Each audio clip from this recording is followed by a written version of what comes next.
What's going on, friends? It's Anton Daniels, and I gotta have a conversation with you guys about Tiege Hanley because you see how the sun is hitting me. This is no finesse, no makeup, no filters, no none of that. This is 100% Tiege Hanley. I use it in the morning as soon as I get up, right after I pray and brush my teeth, jump in the shower, and I'm hitting the streets because you never get a second chance to make a first impression. So even though they're giving you 40% off your first order, 20% off for life, even though you may get a free gift, forget all that, right? Because we would do this even if it was full price because it's worth that much. I'm in the streets, I'm kicking it with people when I see Dusties everywhere. You don't want to be them. You want to separate yourself. And the way that you separate yourself is self-care. Ladies get it for the fellas. Fellas don't wait for the ladies to get it for you. I'm about to hit the streets right now and I'm feeling confident. I'm feeling great. I mean, I already got confidence, but to have that extra boost of confidence, knowing that you've taken care of yourself and you set yourself apart from all of the rest of the sheep that's walking around making bad decisions on a daily basis. And it's reflected in their actions. It's reflected in the products that they use. It's reflected in the people that they follow. And so if you're trying to level up, if you're trying to make sure that you look good, they're going to send you the pack. They're going to give you all of the instructions on how you're supposed to use it. Then make sure you get your Tiege Hanley. Again, 40% off your first order, 20% off for life. Get your free gift. Make sure you tap in with your boy Anton Daniels because Unc is never going to lead you wrong. I would never have you use a product that I don't use myself. Again, they've been rocking with me for a long time. Make sure you get your Tiege Hanley. I love you. I appreciate you. I'm going to holler at you guys later.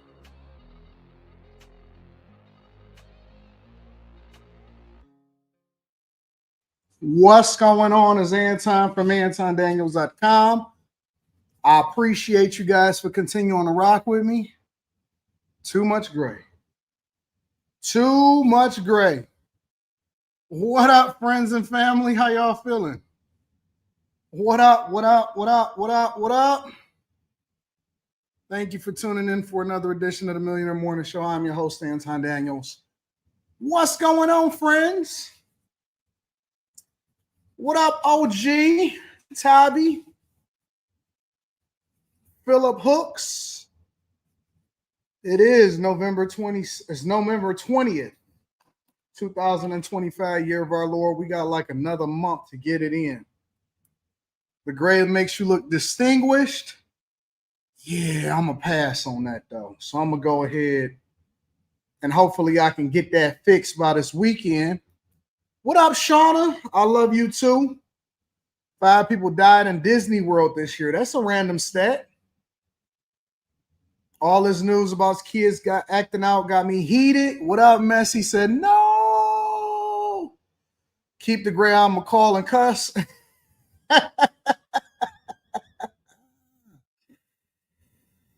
Oh, you had a shutdown yesterday. What was a shutdown yesterday? What was Oh, no. So yesterday, what do I have planned for this weekend, says Tavi. Well, that is a good question. So this weekend, all right, next weekend, I'm going to hit the road. I'm going to be in the streets, all right? So I'm going to catch a flight. I'm not telling you where, but I'm going. I'm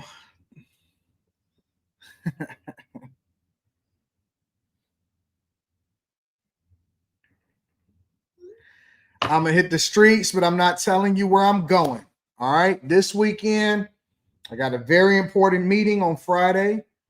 I plan on going to the show twice because we got to do the show on Sunday for the movie review. So I'm going to go see Wicked. And what's the other show that I got to see? Something else in theaters. Brian McKnight interview was gold. It was gold. I'm doing a makeup show Saturday morning. All right. Makeup show Saturday morning. Y'all in Biloxi? Who in Biloxi? You need to let my husband and me know when you're going to Biloxi again so I can meet you. We go there a lot. We from Indiana. Oh, okay. All right, that's what's up. I'm gonna let y'all know when I'm in Biloxi. I'm doing a makeup show on Saturday for yesterday because I wanted to get that video out. All right. And I couldn't just get it out. It had to be out in 4K. It had to be out in 4K. So when y'all put it on y'all TVs, y'all put it on y'all screens, you will see it in high definition. We had to do it right. We wanted to make sure that the timestamps was in there. That's in there. Anybody that need the timestamps, the clips is coming out starting the day. The shorts is coming out starting the day. Everything is popping off. What up, Just a Brown Girl in America? I'm going to read that shortly. I appreciate you, love. So everything is coming out. But I wanted to make sure that I got that done. I got that out for y'all. And that's going to do what it's going to do. All right. I'm not going to tell you what next guest that I got coming up. So I plan on doing maybe like one a month. I'm going to talk about Dearborn, Layla.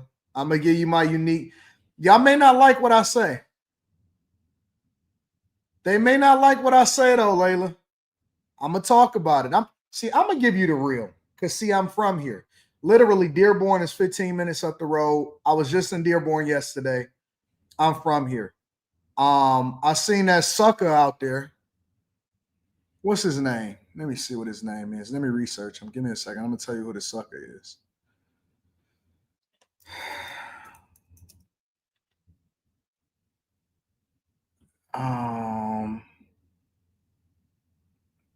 We're going to talk about it. We're going to talk about it.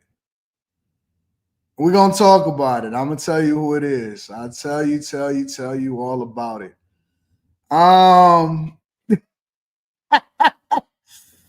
We going to get all in there, man. We got a lot to cover, and it's going to be great. It's going to be great.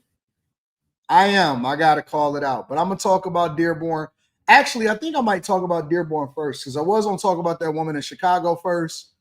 But since Layla asked, let me go ahead and get started with the show. So make sure y'all hit a like for the algorithm, subscribe to the channel, turning your notifications. Tiege Hanley, 40% off your first order, 20% off for life. And if you guys are not a part of the Patreon, make sure you tap into the Patreon. The link is in the description as well as pinned to the top of the chat. Rashid, I don't know what that means. Ryan McKnight is Waka. What does that mean? What does that mean? I would encourage, this is what I want women to start doing. All right. Before we even get started with the show, let me say this. Ladies, you have to get out of your emotions and you have to start listening objectively to the facts. See, what the internet has done is the internet has put a battery in y'all back for y'all to believe any and everything. And historically, y'all have been able to do that because we've been on these campaigns that says believe all women, right? And because we've been on these campaigns that's Me Too, believe all women, y'all have been conditioned to believe anything that you see. Now, let me be clear. There are some situations where women are not lying and they telling the truth. There are other situations where women embellish or they slant it for a reason.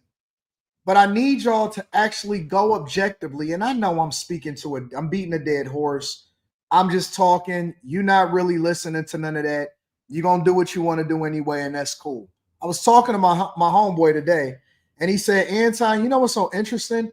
People are going to believe whatever it is that they want to believe, no matter what, because once they make up their mind, it don't even matter. I went and looked in the comments today on the Brian McKnight interview, and it was a woman saying, yeah, because he this and he that. And I said, well, I replied to her. I said, clearly you didn't watch the interview. I don't need to watch the interview. And so what the hell are you here for? If you're only here to give an opinion, but not objectively look at the content and then do it, then it's unfortunate because when you hear a woman say something, you got to know that she's speaking emotionally. She's speaking emotionally, right? And she's unable to objectively go and find the truth. And this is why I'm so disappointed in a lot of these platforms. I'm so disappointed in Joe Budden and them. I'm really disappointed in Mark Lamont Hill, especially right after they just got into it with the Native Land podcast with Angela Ryan, Tiffany Cross. And then they just walk off and they just do stupid stuff. You know, I expect that from these budding content creators. I expect it from somebody that got less than 50,000, 20,000, and they trying to make a name for themselves and they're trying to, you know, just say the most salacious thing. I expect more from people who have a significant platform. Myself, as I continue to grow and as I get more subscribers and more visibility, I owe society to A, separate the difference between my opinion and the facts, and B, to objectively go and try to look at it from both sides. And I call out Republicans, I call out Democrats, and even though I'm more conservative and I'm definitely a Republican, I can acknowledge when something ain't right. When I seen what was going on with Israel, I called that out. When I was seeing, you know what I'm saying? Like, I'm going to objectively give my opinion, but at the same time, it's important for me to seek the truth. But that is applicable to individuals too. That is not just my responsibility, it's your responsibility to not spread lies. You're gonna have to pay for that. That's what people don't understand. So okay, so you may not have a big platform, so you may not necessarily have any visibility. You might just have your little opinion and you arguing with somebody on Facebook, on Instagram.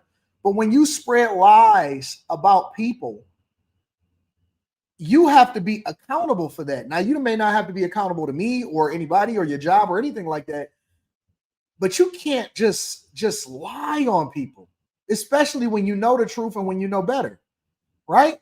So, you know, women that just wake up and say, yeah, he a piece of shit. According to who? According to an ex? I guarantee you that some of y'all exes, ladies, don't give a fuck about you, will call you a piece of shit to your face. I guarantee you that somebody in your family, in your life, will probably say you're a piece of shit. Should we just by default believe them, or should we be objective, or would you want people to be objective and try to figure out what the other side of the conversation is? Because everybody wants grace, but then nobody extends grace. Everybody wants somebody to hear it out. You didn't even hear my side of the story. But when you had the opportunity to do so, you didn't do that. And if you see something bad and you get it objectively, okay, cool, you got your opinion. But if somebody presents you with new information, you should be open enough to hearing things differently. And so I looked at what the book said, what the child said, what the kids said, and I observed it. Okay, cool. And then I talked to him on the interview, and what I interviewed and asked him is what I put out there to the public. And so now that I got another side to it, it's like, oh, okay, so it's something else to that. Because everybody gonna have their side. It's gonna be their side, it's gonna be this side, and then it's gonna be an objective truth. And I'm so disappointed, and it makes guys fearful of even being around y'all, because if that's what you would do to somebody, don't sell me on the idea that you would treat me, oh no, I would be different around you because I like you. No, you wouldn't. No, you wouldn't. You would have me on TikTok doing a story time. One time I met this content creator, and I'm not going to say his name, but he do wear a white hat with black letters called Bag Chasers on it. No, bitch, you didn't. You lying. You lying. You lying, and the truth ain't in you. And see, I'm not the type of person to take it lightly. Brian is nicer than me. I'm going to come for your ass. I'm going to sue you. I'm going to find you. I'm going to fuck your mama. I'm going to slap your brother. And I'm going to kick over your kids for it. And see, all of these other people, they too nice because they got sponsors that they have to answer to. They got regular jobs that they worried about. I don't give a fuck. I'm different. I don't give a flying fuck. I will put pressure on you to the day that you die.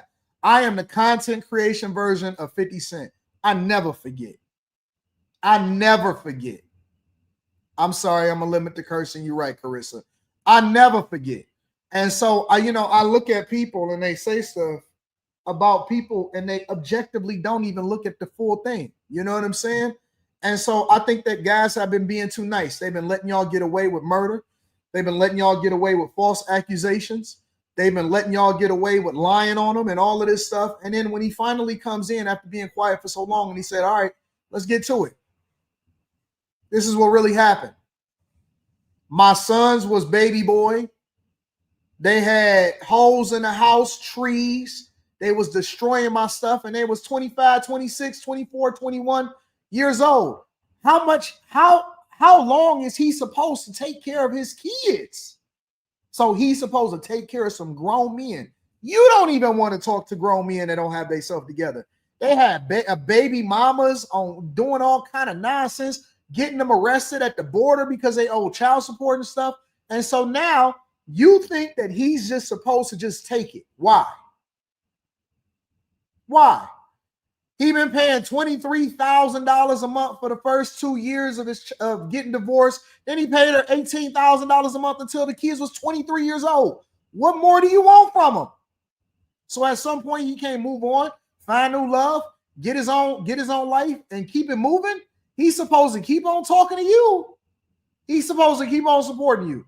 How long you want? Dude been divorced since the early 2000s. What, 2003, 2001? What more you want from him?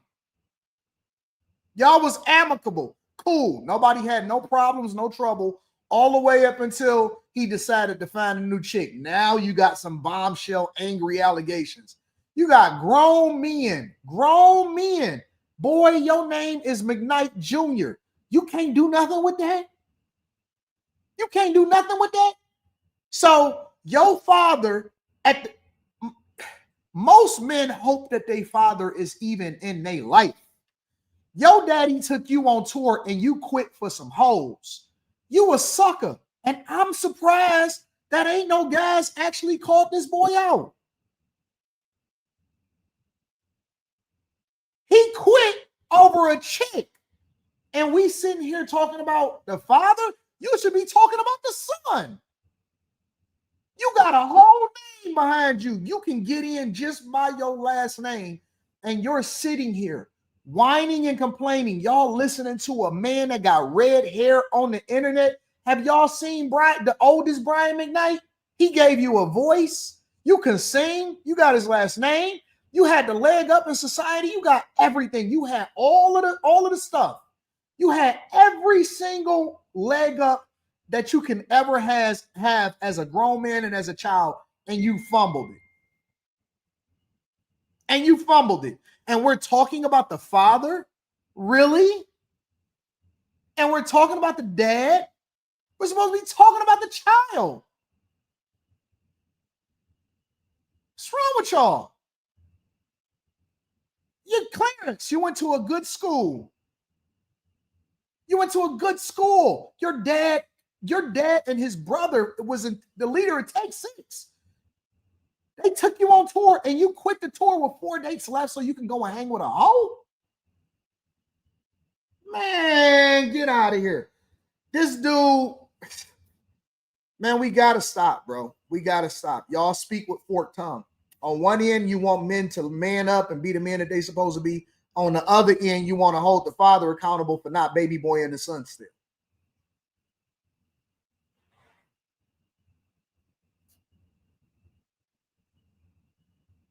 What more y'all want?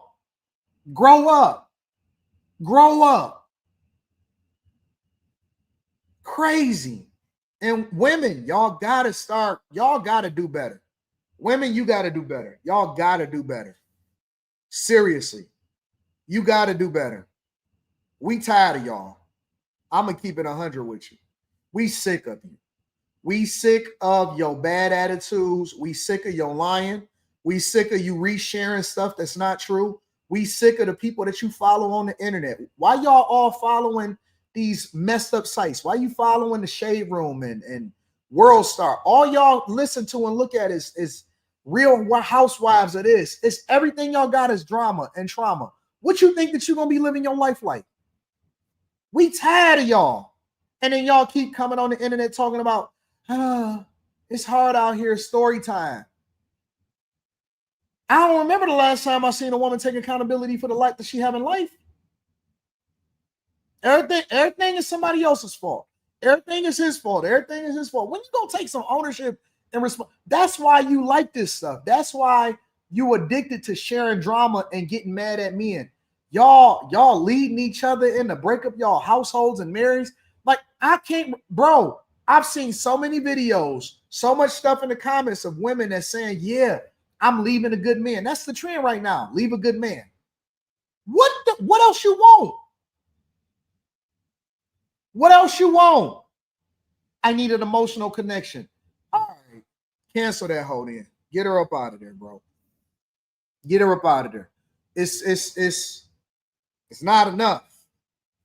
It's not enough. It's not enough. It's just too much. It's no satisfying you, no fixing it, no man good enough, no dick big enough, no money long enough, no spirituality deep enough, no nothing. No, nothing. Everything is everybody else's fault but yours. It ain't nothing that nobody can do to make you happy. You got to be perfect. And even then, you rolling the dice and you expect me to convince these niggas to come over here and try to make sure that they make you whole and to marry you. Make it make sense. Make it make sense. And don't feel like you getting singled out because I just got on the gas. I did a whole stream where I was telling them how dusty they was. Grow up. Grow up. Good God. Lord have mercy. Guys got a lot to work on, but that don't mean that you're right. You not right. You not right. You wrong. You're wrong as ever. And trust me. I love you. I love you. Honest on everything. I told somebody yesterday, man, if it was up to me, I would have every girl in the world. I love it. I have a severe case of boxelitis. I fight it off every day. I adore women. I absolutely love you. But good God, some of y'all is just completely insufferable. I am insufferable. You know what I'm saying? Like, yes, severe. Level 5 boxelitis. I fight it off every day. Hi, my name is Anton, and I got boxelitis. It is what it is. This is no secret. I love the women. I love the ladies.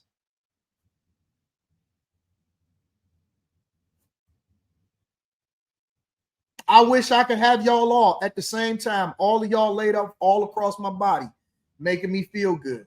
However, I can't do that. It does not mean that I'm not going to hold you accountable and make sure that you on top of that. You with me, Fade? I ain't the only one. Joe Gunn said that. Brandon Nickel, that's who we are. Joe, Jacob, that's who we are. Mythology, we love them. We all love them. I'm not going to lie to you.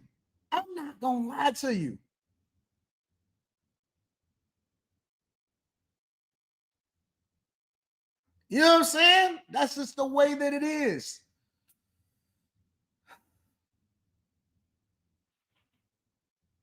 Crazy. The only thing that let me shut up before I get myself in some trouble. Let me keep going. Boxelitis boys on deck. We here. It just is what it is. We love you. And that's just the way it is. All I want is lips all over me, from my head to my toes. And I just lay there. Oh my God, I love you. You got the key to my heart. I had such a bad attitude yesterday, bro, last night. And then I had a good attitude right after that. You know how they say you need a Snickers? You know what I'm saying? You hangry. I'm boxy. Straight up, I'm boxy.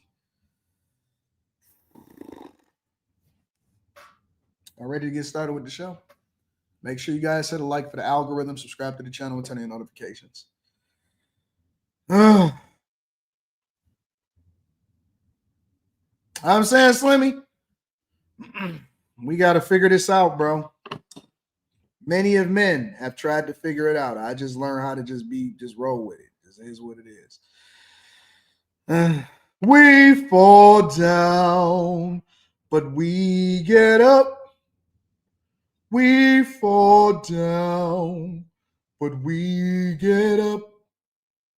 For a saint, this is just a sinner who fell down, but we get up.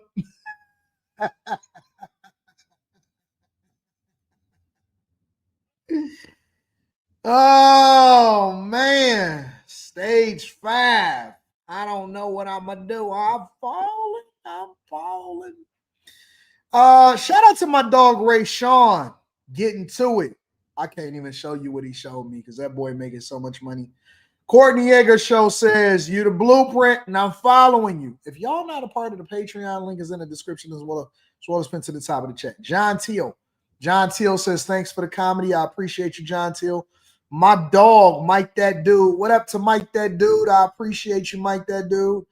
Christopher Williams. What's up, Chris Williams? I appreciate you. Spencer, thank you, bro.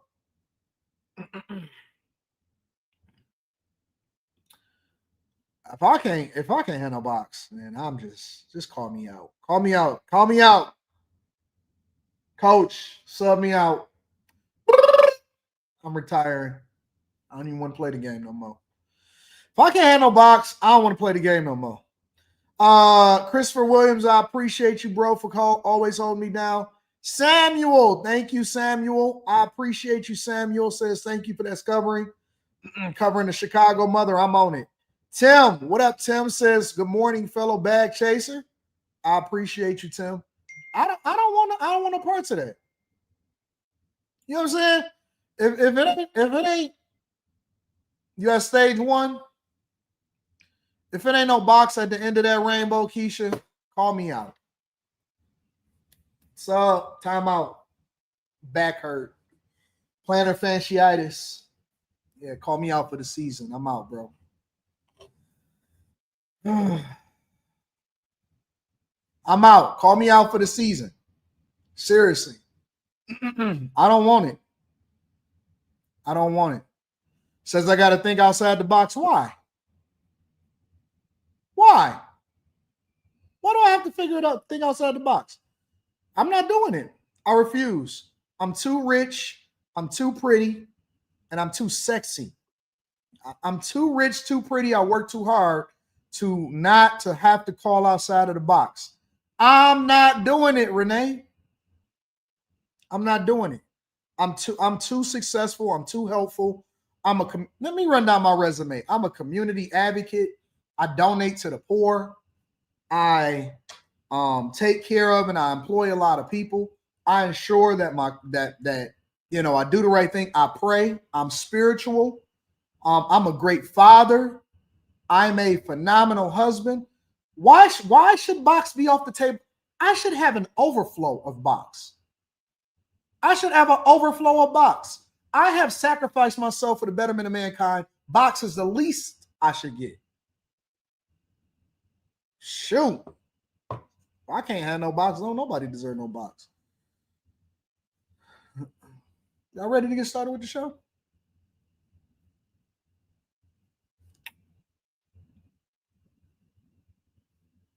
Don't deny me. Son dear, don't you deny me. Don't you deny it. Don't you deny me. All right.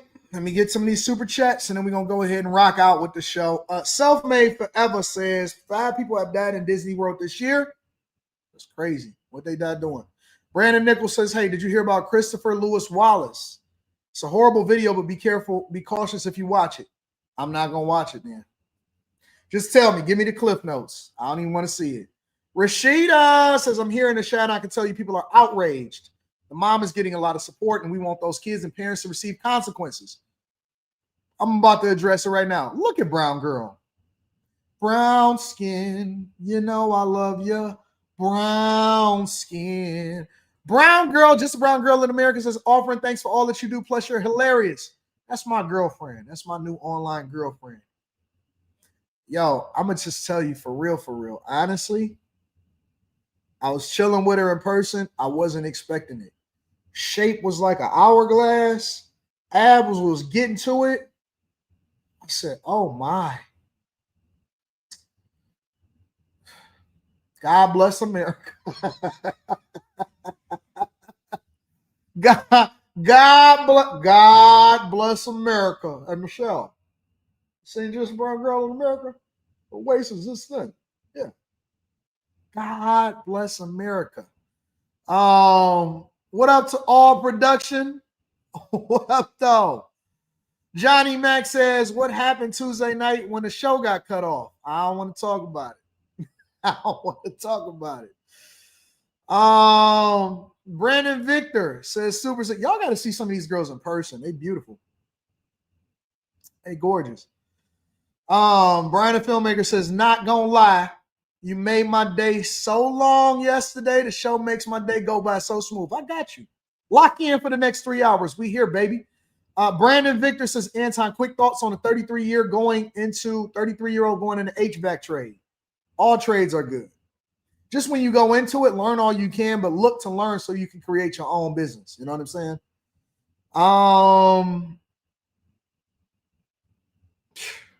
Jason Statham says, 80, did you see the report about Chicago spending millions in lavish, Department of Education spending millions in lavish trips, limos? No, I haven't seen it. Send it to me. I keep hearing about it, but send it to me. Slim Dog Millionaire in the building says, salute to my dog for dropping an incredible interview with Brian McKnight last night. Keep on cooking, bro. Oh, we talking about that all on After Hours tonight. Slim Dog Millionaire in the building. Aaliyah, you know I love you too, baby. Aaliyah, let me tell you what's wrong with you. You want to know what's wrong with you, Aaliyah? And I'm going to tell you what's wrong with you. You evolving. So this is not anything negative. It's just observant, right? Aaliyah, you're evolving. You're beautiful. I like what you got going on. I'm going to have to pair you. I'm going to have to pair you with somebody to help you manage him downstairs. You know what I'm saying? I'm going to have to pair you. If you know what that means, you know what it means. And if you know what it means, you know what it means. You got to have to manage that effectively. We gonna get you there. We're going to get you there. Showcase Classics says, respect to you in the chat. What up to my dog, Showcase Classics? Christopher Mayberry says, I'm convinced it's the robe. I'm going to have it on tonight. I'm unleashed. Rashonda Blackwell says, the young ladies don't want knowledge. I try to talk to young women, young single women about purity, singleness, becoming a wife, and submission. I lived the good life for 30 years until it's passing. We got to do better. I won't give. I like that. Rashonda Blackwell says, good morning, by the way. What up, Rashonda? Dark Spartacus says, AD, don't let the Solomon spirit get you, bro. You got too much wisdom. Solomon had wisdom too. Can't help myself. No, but I manage it effectively. I'm not gonna cap. I does manage it effectively. Trio Sum says, good interview with Brian McKnight. I thought it was a great interview. Wesley Turner says, AD, you got to revisit that video with the young lady, with the lady blaming Trump for property taxes in Chicago. That was what? Yeah, that was so dumb. They blaming Trump for property taxes in Chicago. I said, what? 392Q says, 80, you told us the difference between left and right, but do the right lean on lessening taxes and the left want to increase taxes. That's exactly what they do. The left wants more taxes. The right wants less taxes and less government interference. Brandon Nicholson says he was abusing his. No, I'm not watching that one. That's why I draw the line. I can't watch people that are abusing infants. That is where I draw the line. All right? I draw the line at the kids. God bless the kids. We could be as messed up as we want to be to each other, but we got to draw the line at the kids. We could joke and all of that with everybody else. I can't watch the video with the kids. I'm going to leave that to somebody else. Nichelle says, video positions looking like shmoney. Thank you for all value that you add. By the way, we closed on a commercial property and got them keys. Yeah. No mortgage knee. Yeah, what up, knee? Kenneth Grigsby says, showing love to AD in the back chasers from Santa Marta, Colombia. I don't miss a show. What up to my dogs out in Colombia? Donovan Henderson says, yo, Anton, I need a coaching call. I've emailed multiple times and no response. I'm ready to purchase. I haven't started them yet. I'm working on it, bro. Imani, what up, Imani? PJ said, what up, though, AD? What up to all of my friends and family all across the world, the United States of America, and especially my Detroit brethren in the building. Shout out to Bow Wow Prince of Old Town, Landman. Shout out to Wale. Man, I was gigging to Wale last night so much. Hold on, let me see something, bro. I finally downloaded that Wale. I said, Wale got something. Wale got something for us, y'all.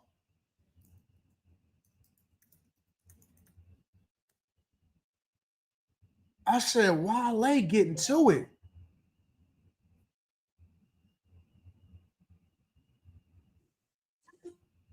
I couldn't believe it. I said, this is popping.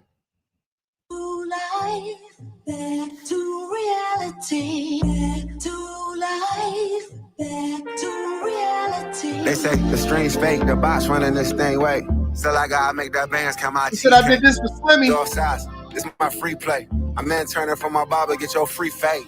Oh, wait, tell me where we at though. I'm looking through the windows of your soul, I don't back though. I lost some good man, cause they couldn't see the back though. We black bearing arms now, keep it in the satchel. Page, all this hating on me isn't natural, but God gave me this and atheists can see the passion. And y'all blame hydroplaning with the crash out, but everything I like, so bring everything. Go.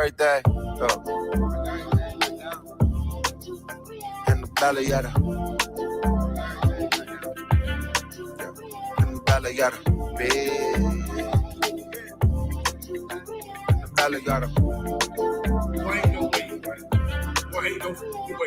Yeah, we celebrating when opposition ain't optimistic. God's good, but I often question him when he listen. The hate is bigger than me, the weight is bigger than me. They crashing out, I feel like I'm at Talladega winning. Chocolate City, we supposed to be good. Never thought I'd see Rachel Lemons on social media. They out, they cotton picking minds, they don't know the details. Me and Cass talking Silk, Temple, Beverly Hills, Southwest, shout out to 106. Every show I had a platinum, they was getting me lit. Everybody show you love when you giving them shit. One day you say no, and no longer pretend to be friends. My man, don't sketch, God drawing this shit. I lost some dippers, I lost defend. I lost it all when I got it all, I'm a target again. When everything you do offensive, you be hard to defend. I'm going to the belly of it. In the belly of it. In the belly of it. Big. In the belly of it. Look, fans on Melrose, chain on Mayday, IRS patient, friends on JPay. How can I express in this shit that got me rich? That depression and the pressure is the mother. Look, wine drinking in Malibu is a mob. Used to buy $10 pieces with $9, $1 short, a day late.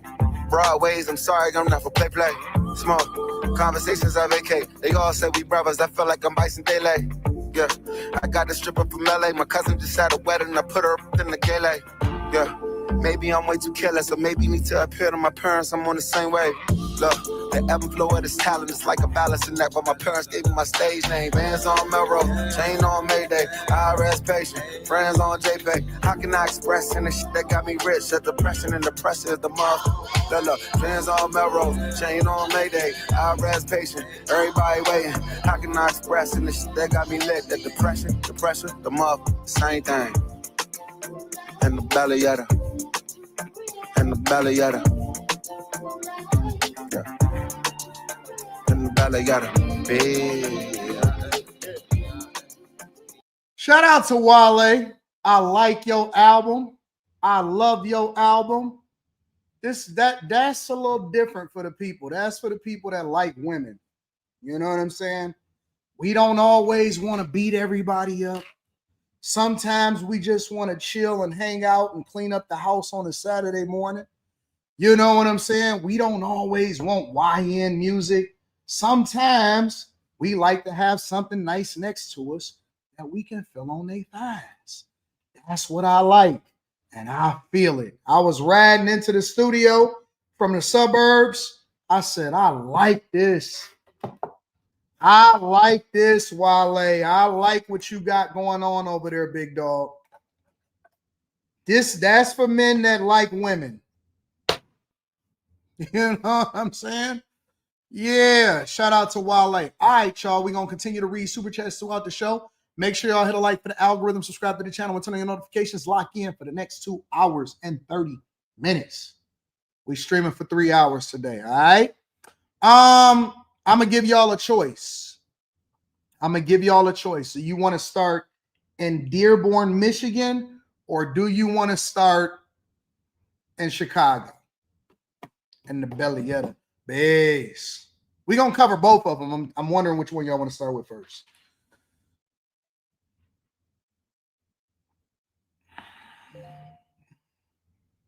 However do you want it? However do you need it? However do you want it? However do you want it? However do you need it? However do you want it? You rock too, Layla. I see a mixture.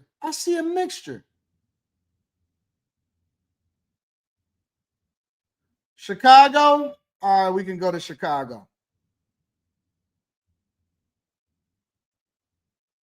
Let's go to Chicago. We're going to go to Dearborn afterwards, all right? Chi-Town. Stand up. We go to Chicago. Make sure you guys hit a like for the algorithm, subscribe to the channel, turn on notifications. The community is outraged after an attack on a mother and her 2 young children. You can see in this video here where it happened in the South Deering neighborhood. And we are blurring the video because the people involved are all minors. Our Sade Gray is live outside of the school where this happened. Sade, we're learning this is not the first time that this specific group of kids attacked someone. Exactly, Marie. The large group of parents were outside of the school calling for accountability. They say bullying has been a problem at the school, but now it's crossed the line into violence. The mother, who is also the victim, has been at the school all day talking to authorities. Damn! Damn! Disturbing video, all caught on camera. Children dragging a mother and her son to the ground. We've blurred the faces of the people involved because they're minors. Police say the 33-year-old mother and her 9-year-old son were walking near 106 and Bensley in the South Deering neighborhood when the group of kids started chasing after the mother and her children, calling them names and taunting them. Both the mother and son were taken to a hospital. Word of the attack spread quickly on social media, causing outrage among many parents. I couldn't sleep. I was traumatized. I could not sleep. I couldn't believe it. Shanice Davis lives in the neighborhood and says she recognizes the attackers. This is not the first time the kids have done this. Just talk around the streets that these kids have pretty much been raising themselves and they have not been held accountable. They have vandalized cars. They have harassed adults and children. One day after the attack, demonstrators showed up at Orville Bright Elementary School after some posted on social media threatening to harm the children behind the attack. Several police officers showed up blocking the entrance of the school to protect kids inside. Chicago Police District Council member Joseph Williams was also talking with the We're going to make sure that this school leadership steps up and that they put a safety plan in place. No. I'm sorry, Joseph Williams. This is not the opportunity for you to campaign for another term as councilman and alderman. This ain't got nothing to do with the school. I love to hold Chicago accountable. Nobody loves holding Chicago accountable more than Anton from AntonDaniels.com. But that is the problem right there. The biggest problem in the community is that we keep blaming everybody else. We want the police to do something. We want the school to do something. You want the mayor to do something. Y'all blame Trump for y'all property taxes going up. This ain't got nothing to do with the school. This got everything to do with the parents and the culture. This got everything to do with the parents and the culture. The school? What the school got to do with this? The school wasn't there. This didn't even happen in the school. This don't have nothing to do. Shout out to Chef G Rap. I'm gonna read that shortly. This don't have nothing to do with the school. This has zero to do with the school at all. Nothing. And I love to hold every administrator, principal, school, all of them accountable. This don't have nothing to do with the school. The first thing that we should be having a conversation about, if we're going to have a conversation about everything, is we going to have, listen. You know how you can get all of this to stop? Is that you have to start putting the parents on blast. You got to show these little hoodlums on TV and you need to arrest their parents. We need to start having a punishment system for people that have children that are not adults that are doing some of the most harmful things in the community. We need to have a parent accountability system. And I don't know what it should be, but man, I'm telling you, we need to have competency tests for people having children. I've always said that everybody should not be able to have children. And people have been outraged. But then when these little monsters start beating up your mama and you on the way to school, now y'all want to come to the head. Now y'all want to come to it and say, no, we got to have the school put something in place. This ain't got nothing to do with no school. Penelope, let's talk about it. Penelope says you're wrong. The school should not allow bullying during school hours. Did that look like they was at school hours? Do you hear what the woman? Let me rewind it for you because I'm going to give you the benefit of the doubt and say you just didn't hear what the woman has said. Couldn't believe it. Shanice Davis lives in the neighborhood and says she recognizes the attackers. This is not the first time the kids have done this. You know, just talk around the streets that these kids have pretty much been raising themselves. And talk around the streets that the kids have been raising themselves. This is not the first time. They have a reputation and they are out in the streets doing whatever it is that they want to do, and they're going to grow up to be monsters. This has nothing to do with the school. This has, Penelope, I love you, but I'm starting to think that you're a white apologist. I am. Penelope, your line of thinking is the reason why culturally people think that it's okay to do this, because instead of holding people accountable, white people, y'all need to start calling it out too. I'm so sick of white people still enabling bad black behavior. Y'all got to stop this. Y'all doing worse for black people than black people can do for black people. When y'all keep saying, oh, no, it's not their fault. It has to be. No, y'all got to, hey, why are you so disruptive? I can't wait to one day see the one white person to step up and say, hey, listen, and that don't mean that you're racist. I can't wait to see the one white person to say, hey, listen, we're tired of seeing you being loud. And I'm talking about like in the moment, and you're not scared. No. You're being ghetto right now. And this is not the time to be ghetto. You can take that back into your household. That is not what this is right now. I can't wait till I see a white person go viral for that. Because Lord knows black people don't call it out. The black people don't call it out until it's already too late, until somebody gets slapped, until somebody you know what I'm saying, until a mother get beat up by walking her kid to school. We just think it's cool. We act like it's not even a big deal. I don't want to hear from no Nick Fuentes. I don't listen to people that are blatantly racist. I'm not talking about people that do it because they just doing it for shock factor and value. I'm talking about people that do it because they actually care about the well-being of the person that they're talking to. It's a way that you can deal with people, and sometimes you chastise people out of love, not out of hate.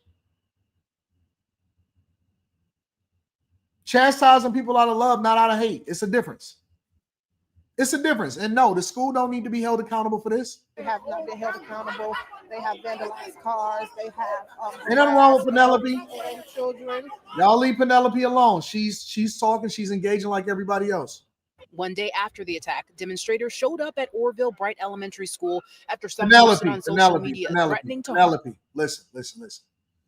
Let me tell you something, Penelope. I'm gonna give you a hard lesson right now. You ready? You ready? You can't be bullied in the chat. It's a chat room.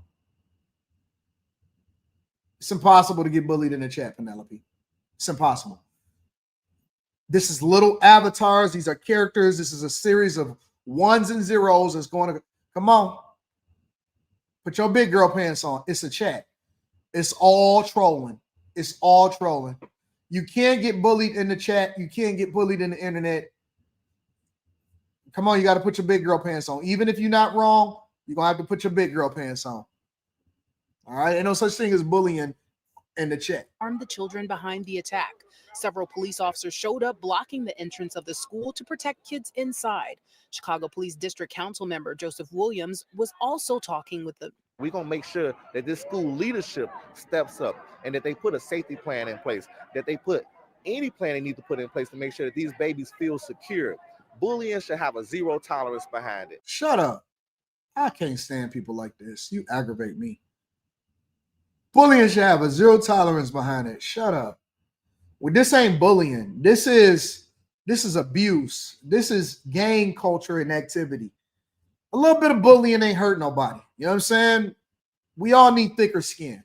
Just a little bit. But when it comes to putting your hands on people and terrorizing the neighborhood, that get a little bit different. We reached out to Chicago Public Schools about this incident and allegations from parents that their children were bullied by the same group of kids. CPS says they're horrified by the attack. Then you know what's going to happen? You know what's going to happen? Somebody going to get their head knocked off, or somebody kid going to wind up missing, and then they're going to be acting like they're a victim. Somebody going to defend themselves because they're going to feel like they're getting robbed, or you're going to put your hands on the wrong person, and it's going to go left. And then they're going to act like that they're a victim. That's what's going to happen. Penelope, calm down. You ain't got to prove nothing to nobody. You focus on me. Then something going to happen, and then they're going to say, oh my God, no, they ain't never did nothing to nobody. That's not their fault. They didn't do anything. Oh, my Lord. Oh, they got the mayor responding. Okay, so let's get to that. I want to see what the mayor said. CPS and Chicago police are investigating after a mother and children were attacked by students. Community members and parents are outraged as the video was posted to social media. Winnie George is in the newsroom with more on the response. Winnie? Good morning. Well, several people showed up to Orville Bright Public School Tuesday in support of the mother and her children. They are demanding accountability, saying those involved deserve consequences.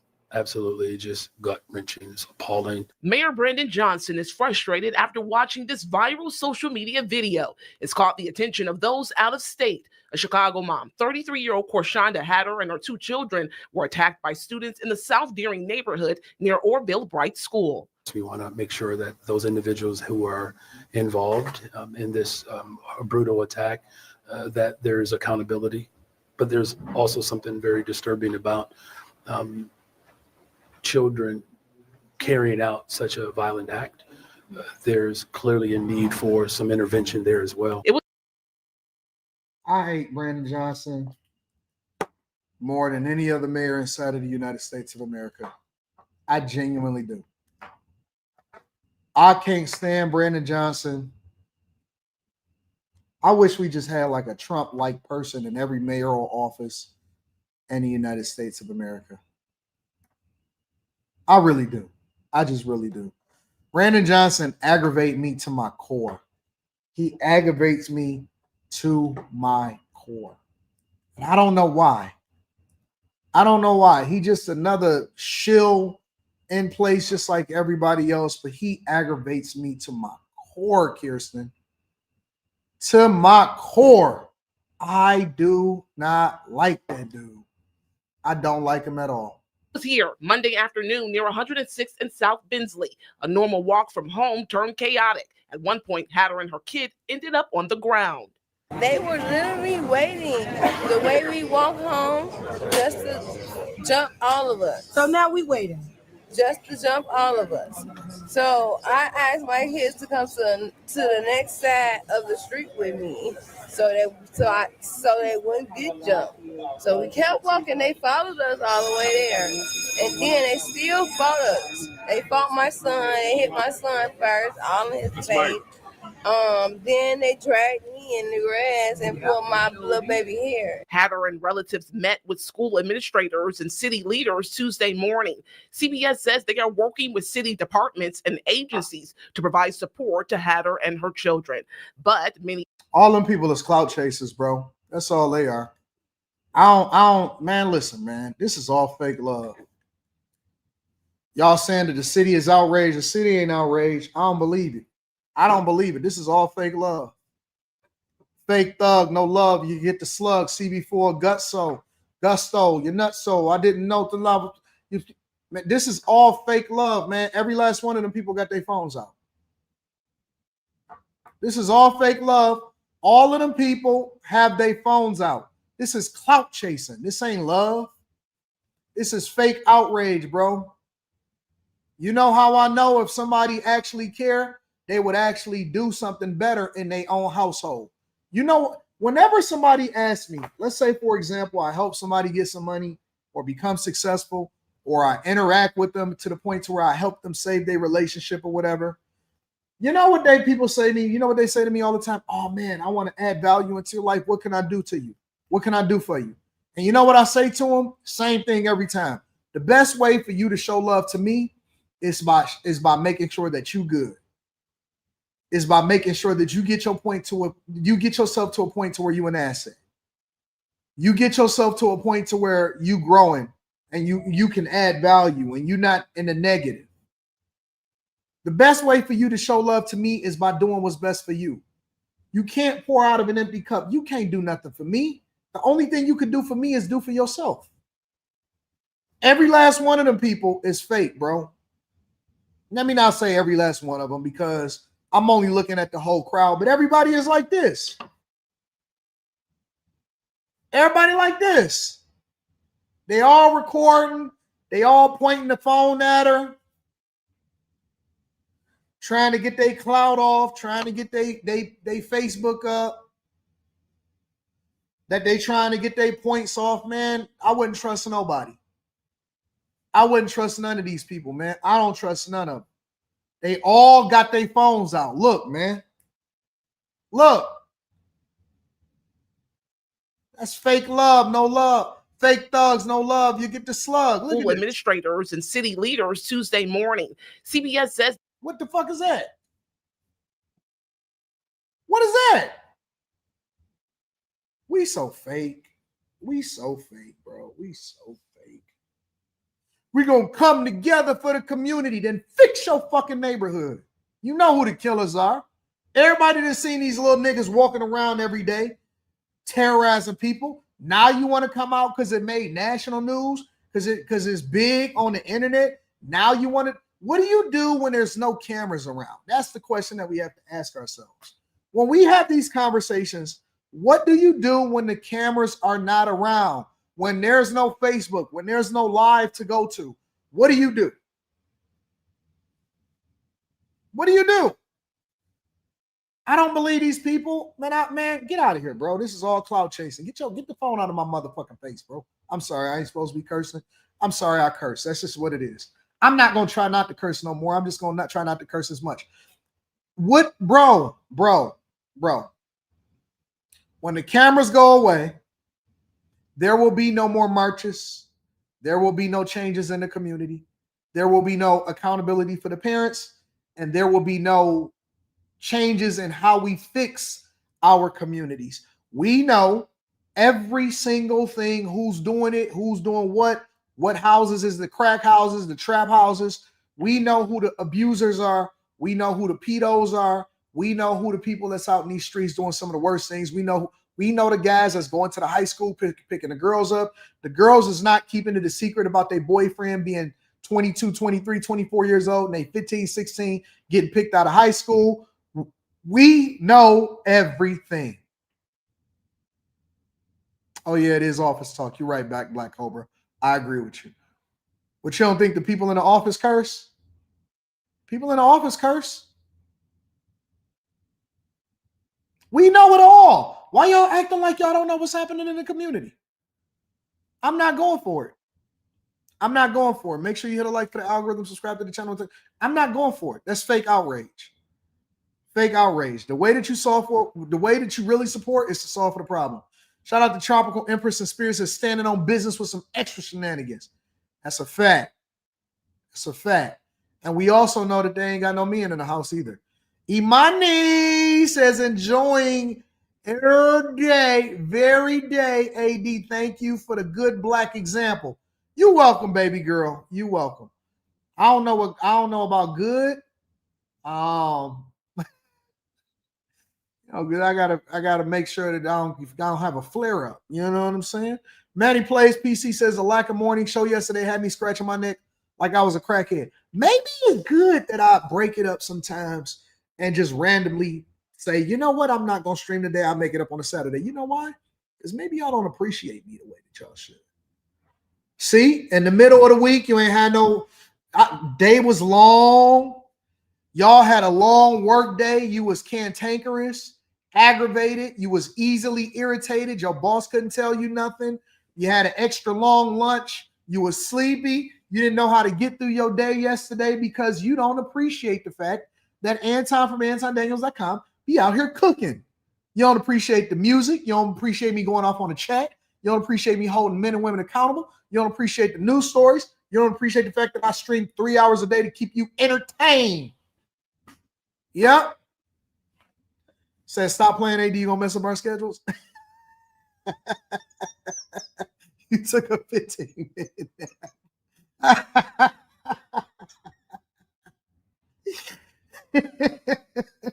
Make sure y'all subscribe to the Patreon. What up, Country Boy Finesses? Look up Dead Silence song Vanilla Bean Naptown. All right, I'm gonna check it out. Cynthia Haynes says, hey there, black man. You're looking fantastic with the gray, and you feeling mighty extraordinary good. You are a beautiful blessing. You know what I noticed about the gray? All right, y'all. I'm giving y'all 5 seconds to mute and to turn the TV down, turn your phones down.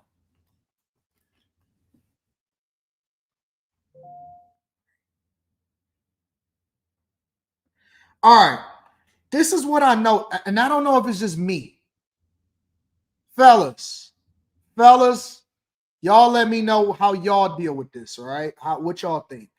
So yesterday I'm thinking, and I get home and I get done with the interview and stuff like that. And so I'm looking in the mirror and I'm like, man, I got all of this gray on me. You know what I'm saying? Go ahead and mute for a little bit, Messy. Just mute for like 1 minute and 30 seconds. I'm like, man, I got all of this gray. I got to get this out, right? So then I'm about to get in the shower and I'm like,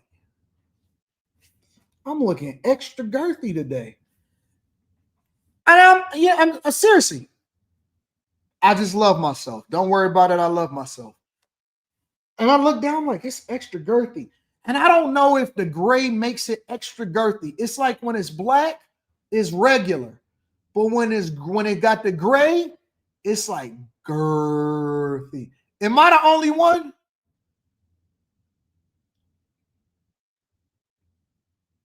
Am I the only one?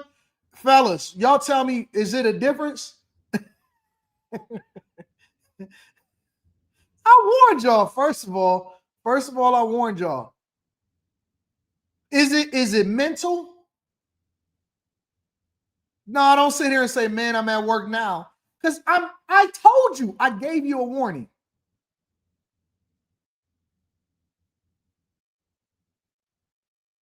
It seemed like when you got extra gray, it is different, Kevin one? Okay. It's just me? All right, well, listen, it might just be in my mind.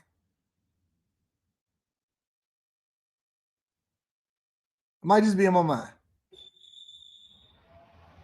I'm alone on that one. All right. I just wanted to make sure it wasn't me. The gray enhances.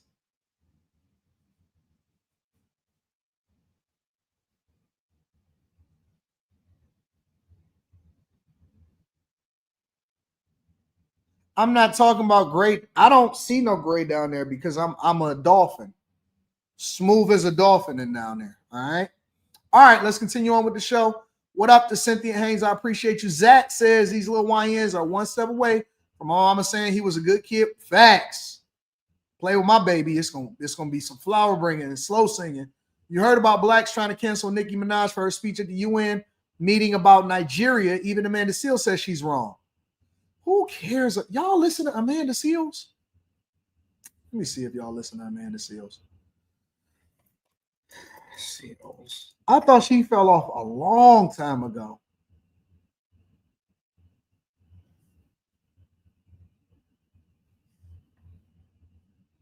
Man, Amanda Seales ain't even popping.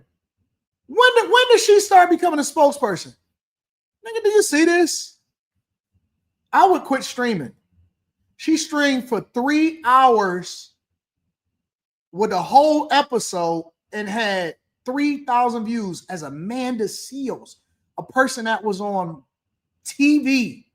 She streamed for 1 hour and 46 minutes and did 1,000 views. Bro, nobody cares about her Substack. Y'all caring about Amanda Seals? Nobody cares about what Amanda Seals thinks. I didn't know y'all really cared about Amanda Seals. Get the hell out of here. Amanda Seals? Deacon Weasel says it's not the school, it's single liberal black mothers. That's the problem only. Yeah, you do get more views, Elevate. That's a fact. Brian the Filmmaker says, bro, do you know I would quit streaming? Honest to God. I would seriously quit streaming.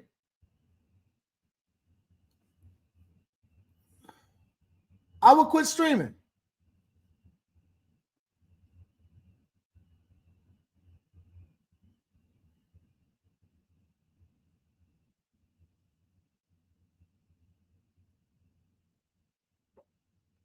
I did 77 million in the last 28 days on one channel. I would quit streaming, honest to God. I would just be like, you know what? This streaming thing ain't working. I'm about to be a real estate agent. I'm about to just chill. I wouldn't even do it no more. I would just call it a day. Ain't no point.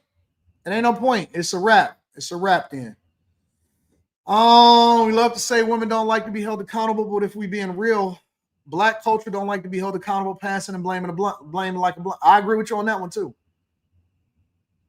I agree with you on that one. Thank you. Elevate to the Unknown. Loaded Wrench 14 says, should have never gave us the internet. Facts. Event Horizon 519 says, Mayor Johnson has the demeanor of a calm shyster. I don't like that dude. Abe the Hunter says, if they really cared, somebody would be out there sitting, watching the kids after they get out of school. There's many sitting at home watching TV for free. You know what's so interesting about that? In the suburbs, that's what they do. You have parents on every corner, parents at the bus stop, walking their kids home, parents waiting for their kids to get picked up for the bus in the morning. That's normal. That's normal. Parents walking, being with their children as a community, as a group to prevent certain things from happening. You got pickup trucks waiting from the fathers as they're sitting there before they take off and they go to work. They'll sit there and wait for the kids to get picked up off the bus. That's normal.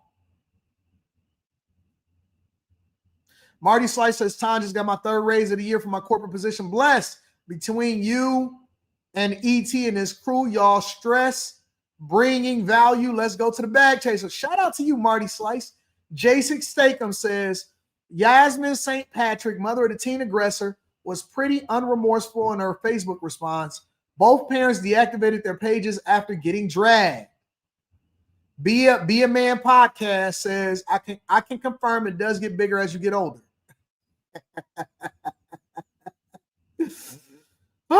Talbot says Girth Brooks.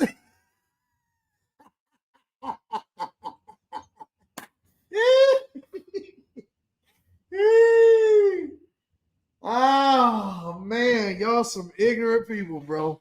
I love my chat. I love my bag chasers.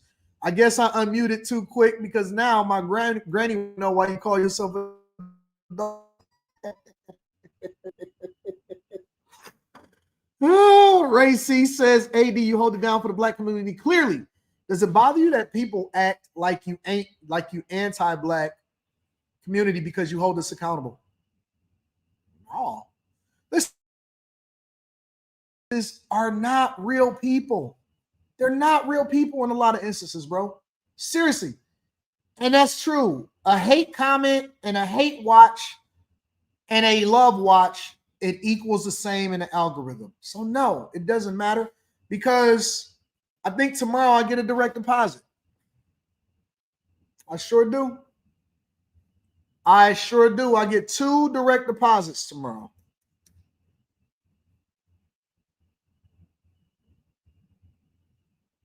I get paid. The team get paid. I sure do. I get 2 direct deposits. I get 1 separate direct deposit for Darth Anton and after hours or room 9. And then I get a direct deposit from the other ones. So why would I complain?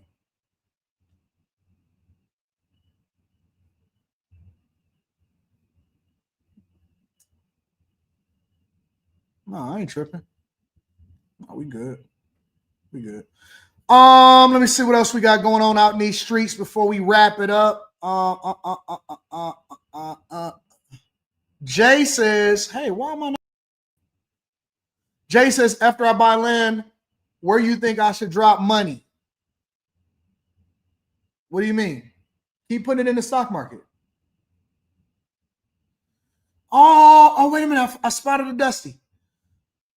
Why does that do that? Why does that do that when go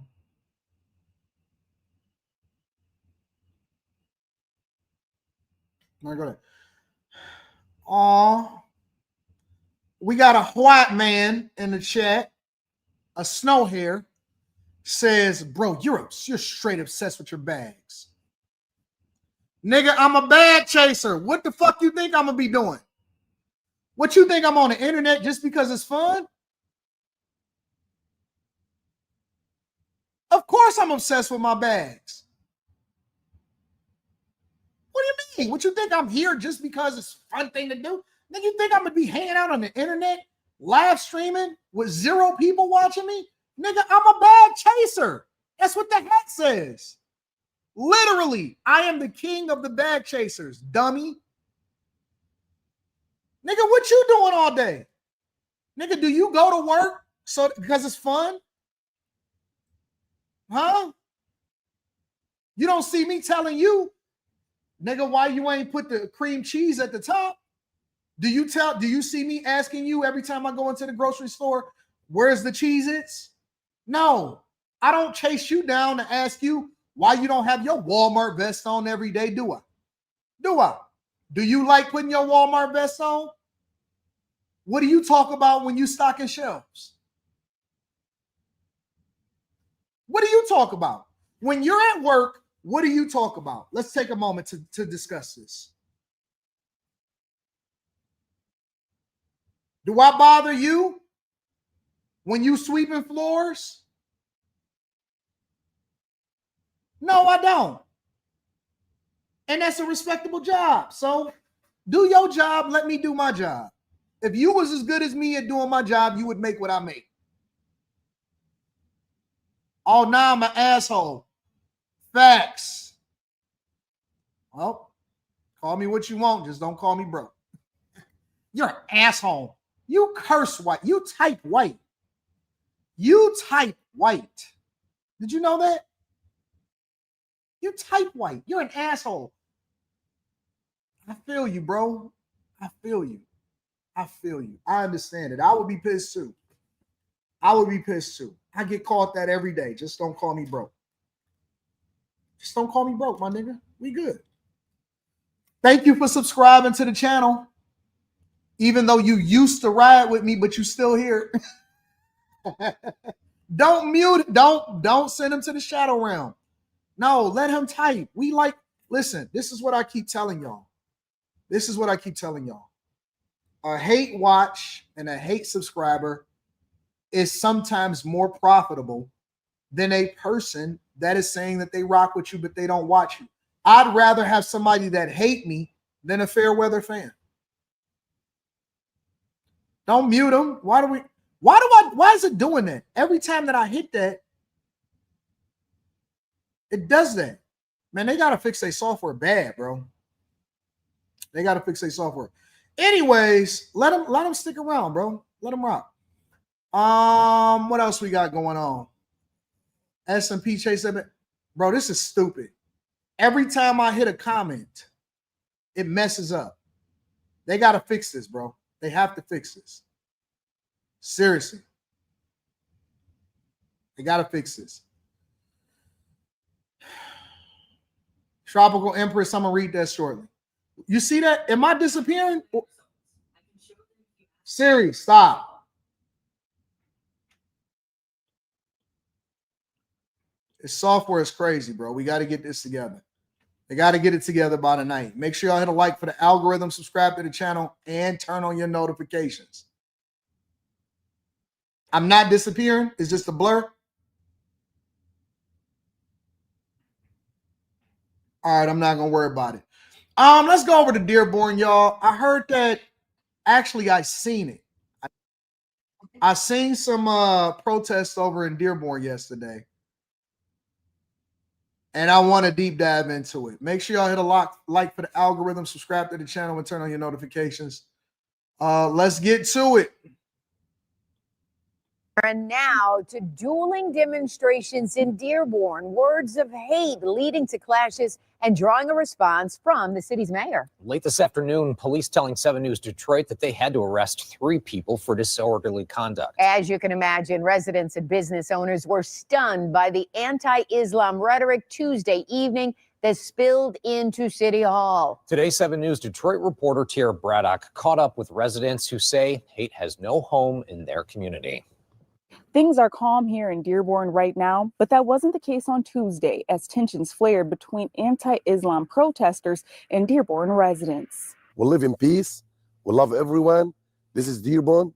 This is for everyone. Dearborn resident Abbas Abu Kador faced off with a protester who was spewing anti-Islam rhetoric. This is why Dearborn, Michigan needs to be clear. You see him? You see him? I see him right there. Check it out. You see the black guy? It's always going to be one black guy there.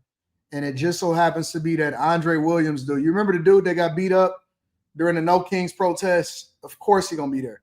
Does this nigga have a job? Do he got a job?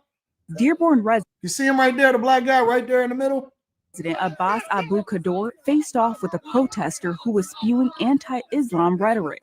This is why. There you go, back there. Dearborn, Michigan needs to be cleared out of Muslims. In this video, you can see Kador step in to stop the protester from burning the Quran. Even if they want to burn the Bible or any books, I will protect it. I do the same things. And before this incident, another Dearborn resident named Mohammed Alamara says he met protesters with kindness. I love you, man. You're my brother. You're my brother. We share this country, man. I just think a lot of people have a misconception of what's going on over here. And, you know, when they came here, I was like, you know, this is a great opportunity to show them, like, you know, everybody's here coexisting. During Tuesday night's Dearborn City Council meeting, Mayor Abdullah Hamoud mentioned Alamara's kind actions while addressing the protest. Saw one resident, a local barber, on his story. He shouted back that no matter what you tell me, I want you to know I still love you as my brother. He bought a case of water to start passing out to everybody marching by. And he told them that I hope the ignorance that has encapsulated your heart shatters one day. That is Dearborn. A place where neighbors show up for one another, where hurt is met with compassion, where hate is rooted out by dignity, by decency, and by our shared humanity. Meanwhile, for Mohammed Alamara. All right, I'm going to give y'all the truth, but let me research this real quick.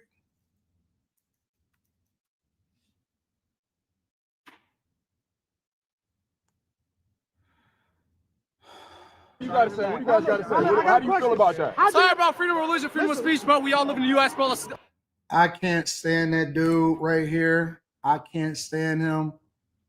I don't give a fuck if he served the country. I seen a video where he was mad. I know he be pissed at me. I know he's so mad at me. I think that this dude is a clout chaser at the highest level, and he always inserts himself and the stuff that ain't have nothing to do with him. 100%. No! Why? What do you do? Everybody back up, please. He probably spent on you. What do you do? There's a reason behind this, guys. Go in first,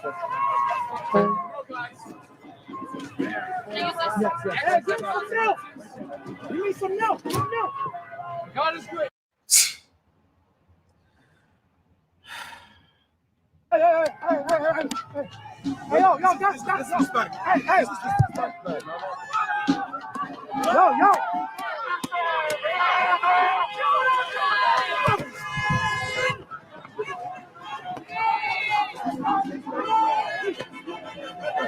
I just got pepper spray.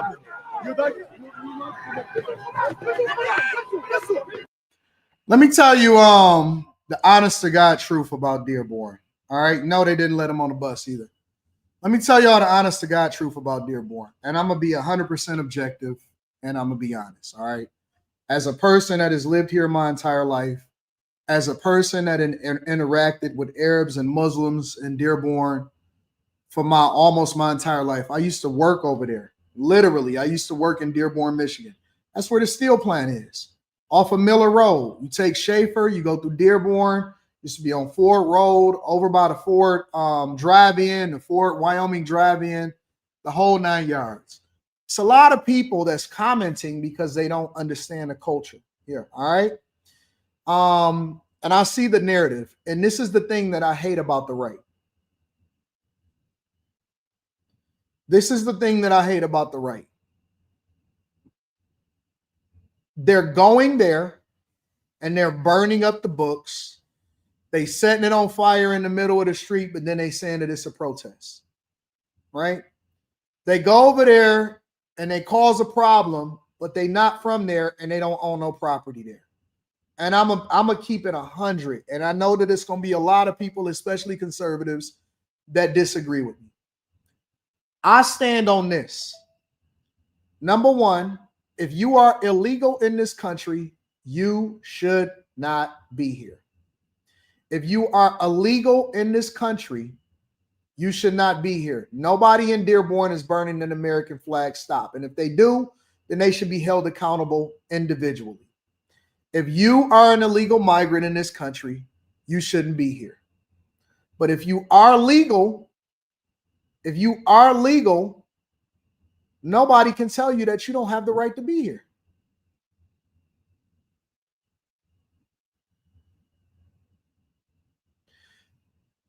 The problem with this whole situation is that they are going over there because it's the popular thing to do right now. They're not over there because it's anything that they disagree with. I'm going to keep it 100 with you. The problem with these people that are over there protesting is because it's the same thing that we complain about on the right about the left doing. They're paid protesters and they're getting paid to incite problems and violence. That is the problem. They are only in Dearborn because it is the popular thing to do and it is being popularized by the right on X, on YouTube, on TikTok, and on Instagram. I'll tell you this, bro. Unlike Minneapolis, Dearborn has been like this for decades. Dearborn has been predominantly Muslim for decades, predominantly Arabic for decades, since as long as I could ever remember. You know, I look at the Andre Williams dude, and he said that he from Highland Park. He say because Highland Park is a city within the city. It's a city within Detroit. It's the poorest city probably in Michigan, right? And here's the problem with this, is that if he's born and raised here, then that means that he knows too. He knows better. He knows the culture here, right? That place has been like this since before he was born. So if you just now showing up today because the right told you to, then that means that you can't even fucking think for yourself. You are a shill. If you only showing up because everybody else is saying that this is the popular thing to do at the time, then that means that you corny, bro. That's what make you corny, is because you want to be down with a bunch of people that don't give a fuck about you. And if you really was that, then you would have been doing this a long time ago, instead of only when it's popular to do.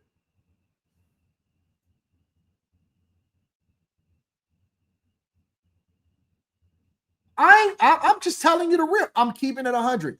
The one thing that I promised y'all is that I would be objectively honest. I'm not always right, but I'm going to be objectively honest. The only reason why these people is doing it is for clout. They're not really against these people. They're not really against Muslims. They're not really against Arabic people over there in Dearborn. Dearborn been Arabic since before we was born. They don't even, these people, I'm going to be honest with you, they don't even bother nobody. I'm going to keep it 100. I've never had problems with anybody over in Dearborn, from Dearborn, or none of that type of stuff. Do I agree with everything that they do? Absolutely not. But I don't agree with 100% of anything that anybody does. But these people, they don't bother nobody. They mind their business. They do their thing. They stay in their own culture. They stay in their community, and they ain't trying to infiltrate nothing that nobody else got. They don't care about what nobody else doing. They doing their own thing. I'm keeping it real. Dearborn is 15 minutes from Detroit. Actually, it's 15 minutes from downtown Detroit. Dearborn and Detroit is literally border cities. They're border cities. They not over there in West Bloomfield because you got a lot of Arabic and Chaldean people over there in West Bloomfield and ain't nobody doing nothing. They not over in Hamtramck. The only reason these people are over in Dearborn is because the right is telling them to do so. I'm keeping it 100 with you. That would be like me, I've been in Detroit my whole life, right? And that would be like me going over to Dearborn right now in the middle of a protest and yelling, yo, no, I don't like you. Well, what the fuck was all of this energy a year ago, 2 years ago, 3 years ago, 10 years ago, 5 years ago? I've been right here the whole time. So you just now showed up because the left is popular to do and is going viral on X, formerly known as TikTok, and you got easy access to draw over there. Now you want to come and yell in everybody else's face? Get the fuck out of here, bro. You fake. This is what I don't like about, some of the things I don't like about the left, bro. I mean, what about the right? This is some of the things that I don't like about the right, bro. They're just as hypocritical a lot of times as the left. Just as hypocritical, because they don't really believe it. These people is standing on business based off of an agenda that somebody else told them to do. And that's the problem, is that we sheep. We're sheep. A lot of us can't think for ourselves. It's the same thing that's wrong with the black community. Black people, they tell you, oh, Trump is a fascist. Everybody now believe that Trump is a fascist. They tell you that, he's racist. Oh, now everybody is racist. They tell you that it's a problem over in Dearborn. Bro, this call to prayer that they've been doing in Dearborn, they've been doing this for years. This ain't nothing new. It's just getting popularized because it's popular to talk about illegal migrants, but most of them is just chilling. They chilling. They don't give a fuck about what nobody else going on. They ain't bothering nobody. That's the honest to God truth. Now they want to show, now everybody want to show, I can't believe you. What have you done for this country? Man, shut the fuck up. Like, I hate fakeness, bro. I hate it. And see, here's the problem, because I'm going to call out the bullshit. When I see the people on the left, and they not peaceful protesting, and they actually getting violent, y'all not peaceful protesting over there in Dearborn. This is a goddamn gray hair. I got to get this out. Y'all not peaceful protesting over in Dearborn. You over there bringing your own Quran, burning it up in front of them. See, you got to antagonize people. You want to incite something. You trying to beef. You trying to become a fake martyr, a fake victim. You corny. You're corny. Because you're not peacefully protesting. If you was peacefully protesting, cool. I'm cool with it. I ain't got no problem with that. You over there trying to create a problem, man. You trying to, you know what I'm saying? Like, I'm not with it, bro. I'm not with it. I'm just not with it. I'm not. If you want something different, then go buy up the land. There's plenty of land that's available in Dearborn. You can buy it up for yourself, and you can take over, and you can add your own values in it. Do I agree with people bringing all of their culture and their norms over here? No, I don't. Absolutely not. But if you're not breaking the law, if you're not illegal in this country, and if you're peaceful protesting, then I'm cool. That is the foundation of this country. We are governed by the Constitution. But if you are over there starting problems and you ain't even been over there,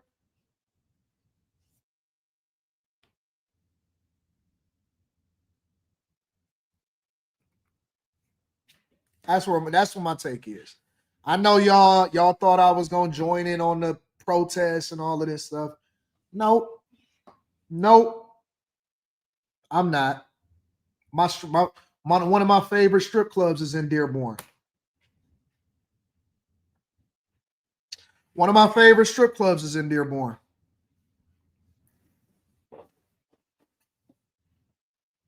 That's the truth.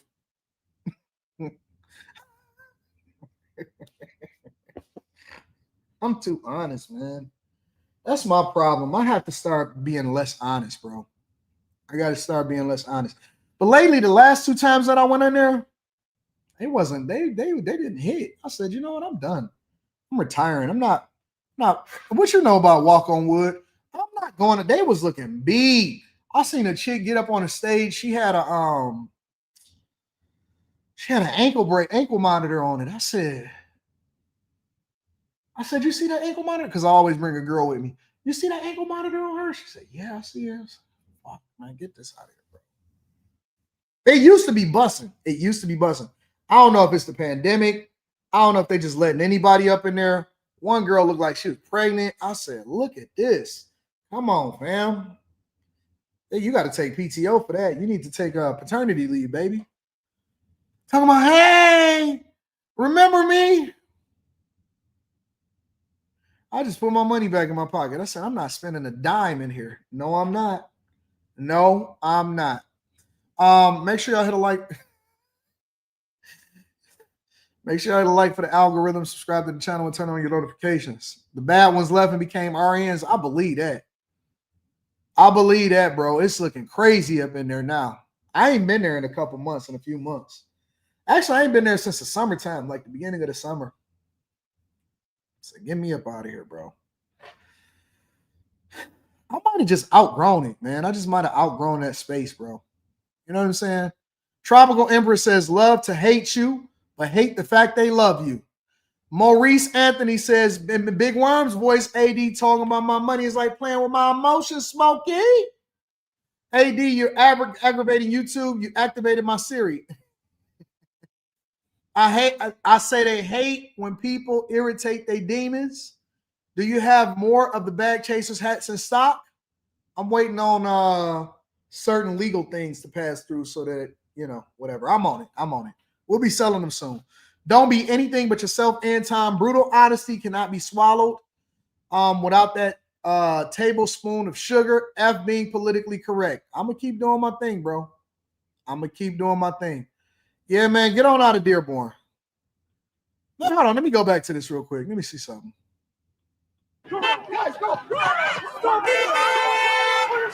What the fuck is he doing in the street, bro?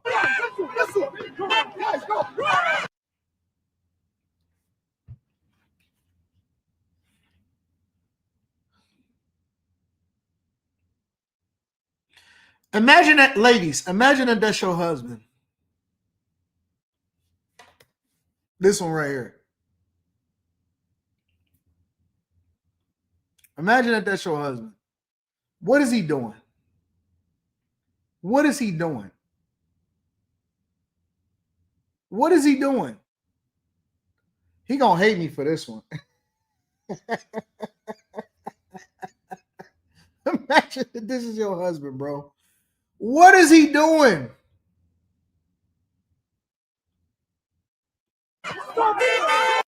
What is he doing?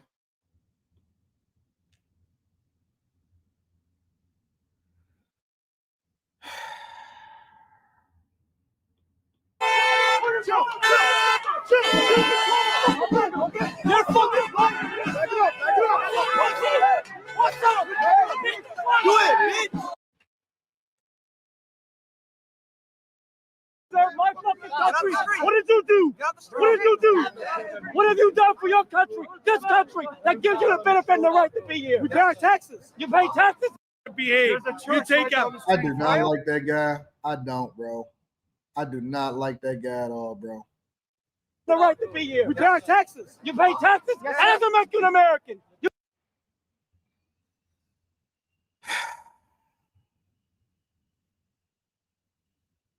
I do not like that guy. I do not. I do not like that guy at all, bro.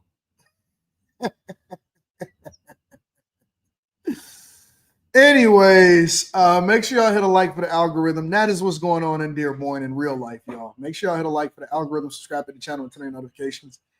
All right, what we talking about next? Dearborn. Oh, y'all know Trump signed to release the Epstein files, right?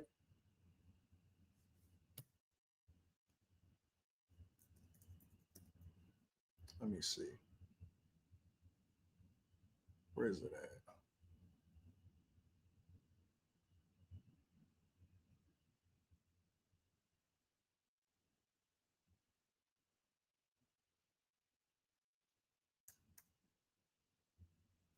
Give me a second. Let me find it.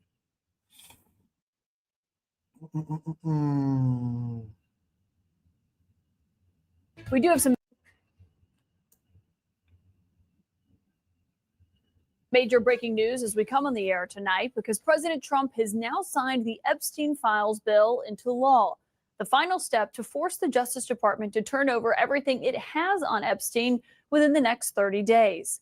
Part of the president's lengthy statement, I'll read it here, where he said, quote, Jeffrey Epstein, who was charged by the Trump Justice Department in 2019, not the Democrats, with an exclamation point, was a lifelong Democrat, donated thousands of dollars to Democrat politicians, and was deeply associated with many well-known Democrat figures. The president goes on to write, perhaps the truth about these Democrats and their associations with Jeffrey Epstein will soon be revealed because I have just signed the bill to release the Epstein files.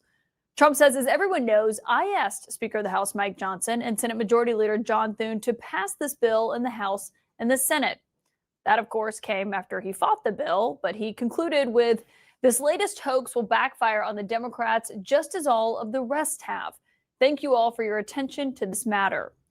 Of course, this is the bill that the president spent months trying to kill. He is now taking credit for its passage on Capitol Hill after it became clear that it was going to pass at least the House. While it's a moment that so many of Jeffrey Epstein's survivors that you've heard from here on this show have waited so long for, it is notable the president did not mention the women who fought for this bill's passage in his post tonight.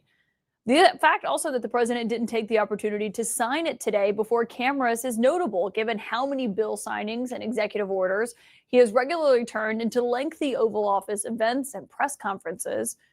We did hear from the Attorney General on this matter earlier. Pam Bondi was asked multiple times how her department plans to handle this process of turning over these materials to Congress, given the massive amount of data on Epstein that the Justice Department has.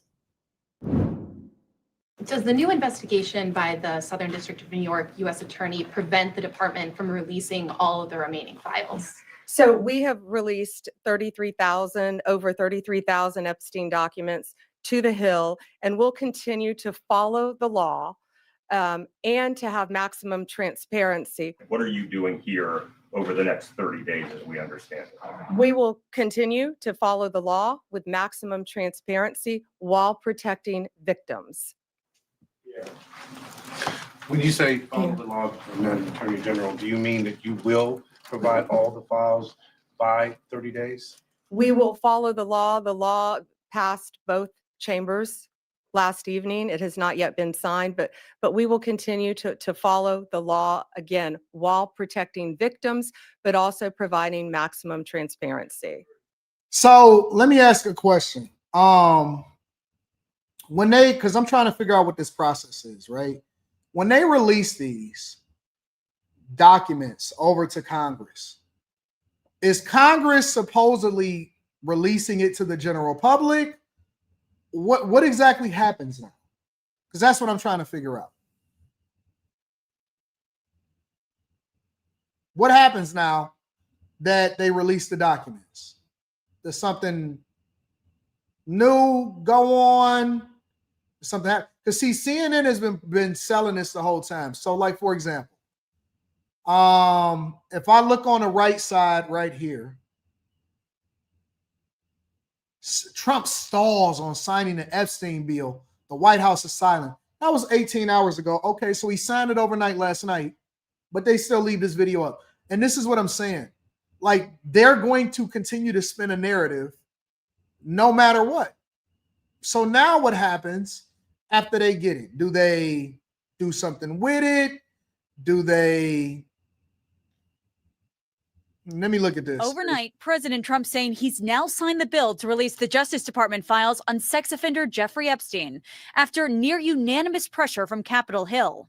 In a post last night, Trump claimed to be the driving force behind the bill's passage after his about-face last weekend when he urged Republicans to pass it. But at the same time, the president is still referring to the scandal as a hoax, trying to shift the focus to Democrats, saying, quote, perhaps the truth about these Democrats and their associations with Jeffrey Epstein will soon be revealed. This shouldn't be a new issue, so they should be ready to go. I hope they release them immediately. The Justice Department now has 30 days to release the files, but there's still no guarantee every document will be made public.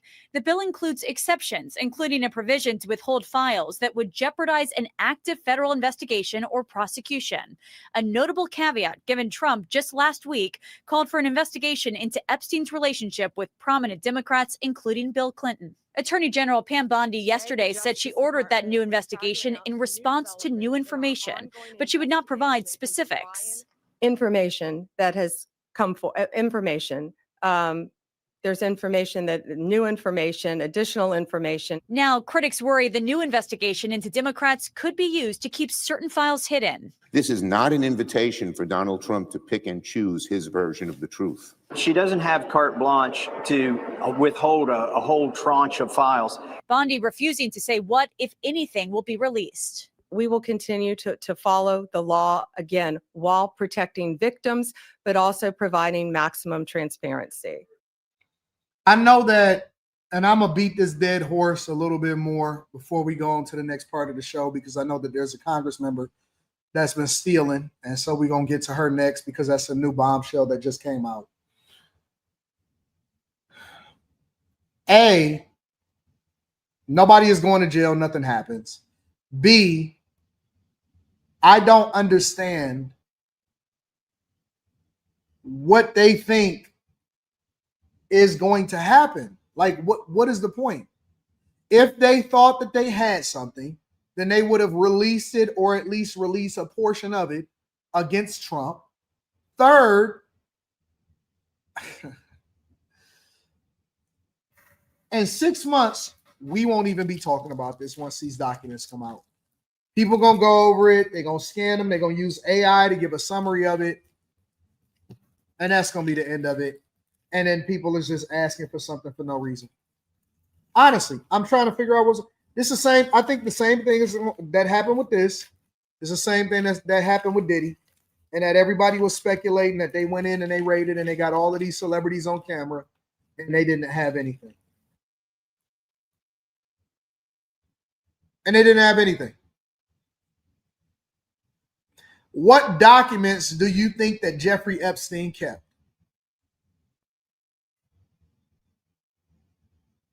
Do you really believe? Let me ask y'all a question. Because for whatever reason, y'all think that the government is just really just going to play ball with y'all. Like they really give a fuck about you. Do you really believe that they're going to tell you, little old you, gossip boy, gossip girl, that they're going to tell you who was hanging at the island?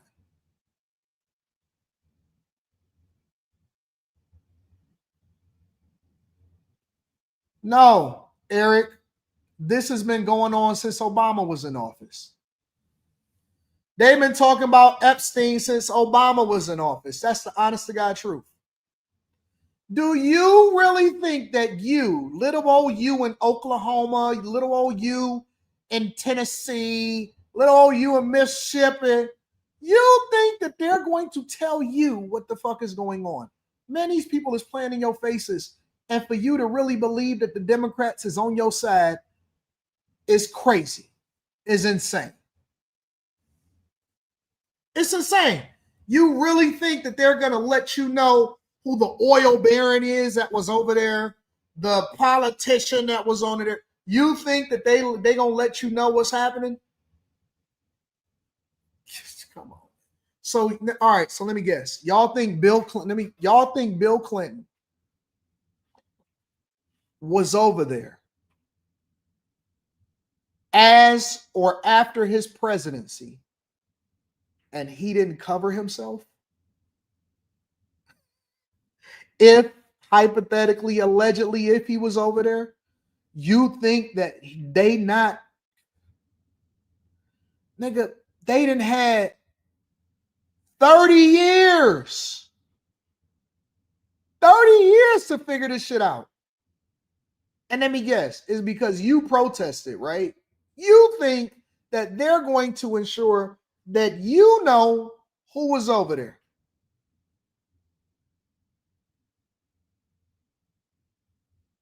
We don't even know if Ghislaine Maxwell is even really in jail. We don't even know if she really suffering.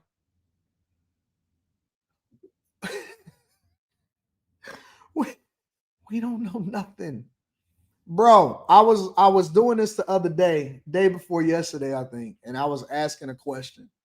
And I said, because listen, I do believe that it's certain people that's just untouchable.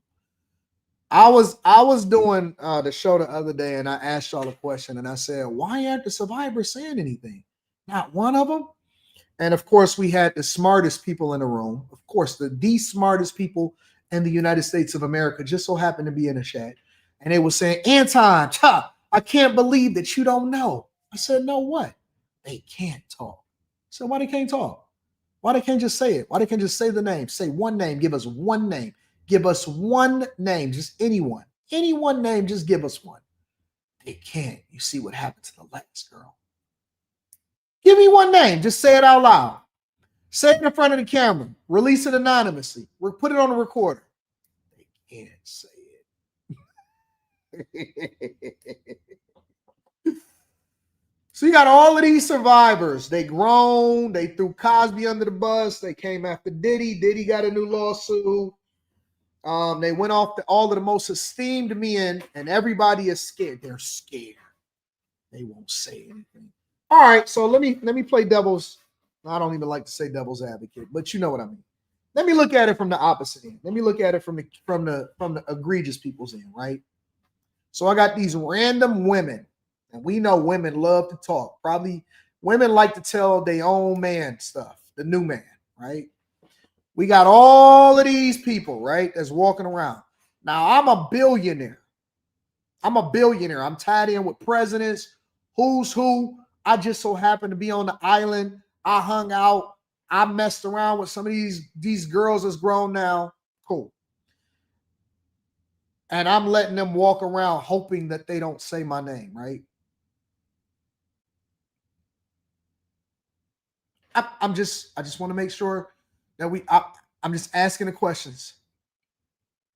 I'm a billionaire. I'm one of the most powerful people on this earth. And I just let a random chick walk around, and I'm sitting here worried about Congress people who I donate to, me and my friends. We own PACs, super PACs, and all of this stuff. And we're waiting for Congress to release the files.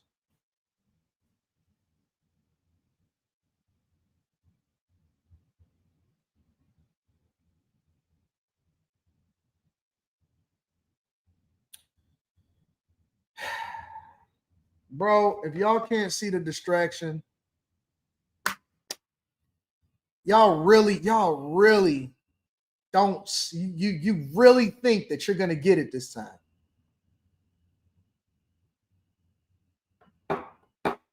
You really think that they're going to expose themselves for you. Right? They're going to tell on themselves. You know what? I support releasing the bill. Yeah, let it go. Let it go. Give it to us first. We going to review it. And then we going to make sure that we redact a couple things, absolve a couple documents, and then we going to release it to the general public. Then you guys can get it. And listen, hold whoever accountable that you want accountable. Get the fuck out of here, bro. Do you think I'm about to waste one dot of my energy entertaining this nonsense?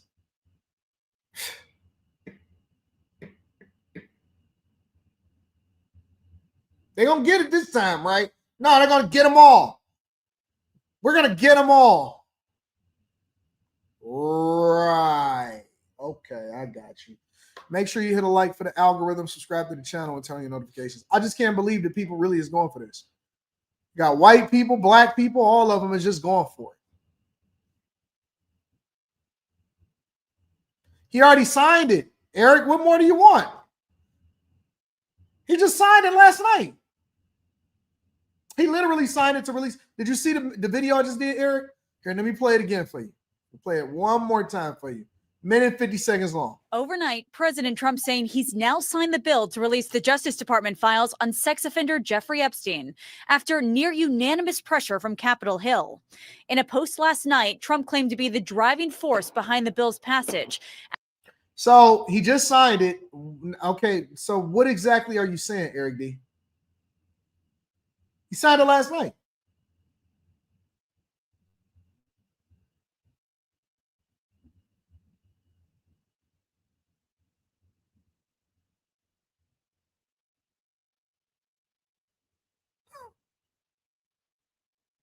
All right. Anyways, make sure you guys hit the like for the algorithm, subscribe to the channel, and turn on. I can't wait to get my hands on the Epstein files. Right. Okay, you got it. Anyways, let's move on. What are we talking about next? Let's say we did Chicago, Trump signs, Dearborn protests. Let's go over to the Florida Congresswoman. I'm on the live stream. What's going on? Did you see that picture I just sent you? And to see that watch is in. It's another watch that's in? That's one of the ones that's on your list, she said. Hold on, let me see this. This one that was on my list? Yeah. When your voice gonna get better? I don't know. Oh my God.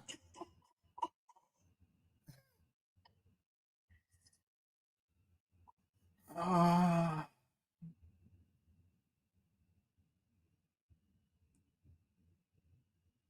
God.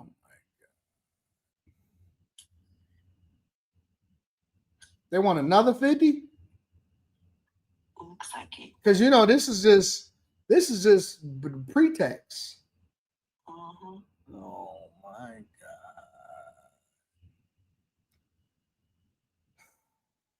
I can't come up there today. I'll probably come up there tomorrow. I might come up there today. I don't know. Yeah, I'm probably gonna pick it up. I'm gonna probably pick it up. Yeah. Just tell her I'm gonna get it. Today or tomorrow? Yeah, tell her I'm gonna get it. Today or tomorrow? Well, I can't today because I gotta go watch the show. I'll tell her tomorrow. Oh my God. Bye.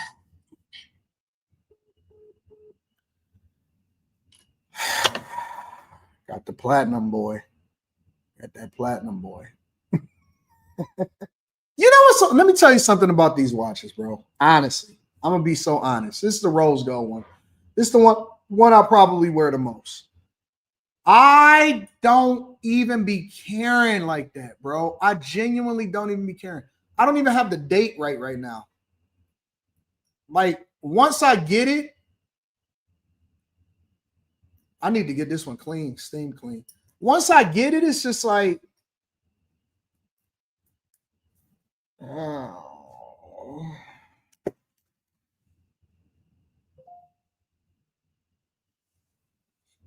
Too much stuff, bro. Too much stuff.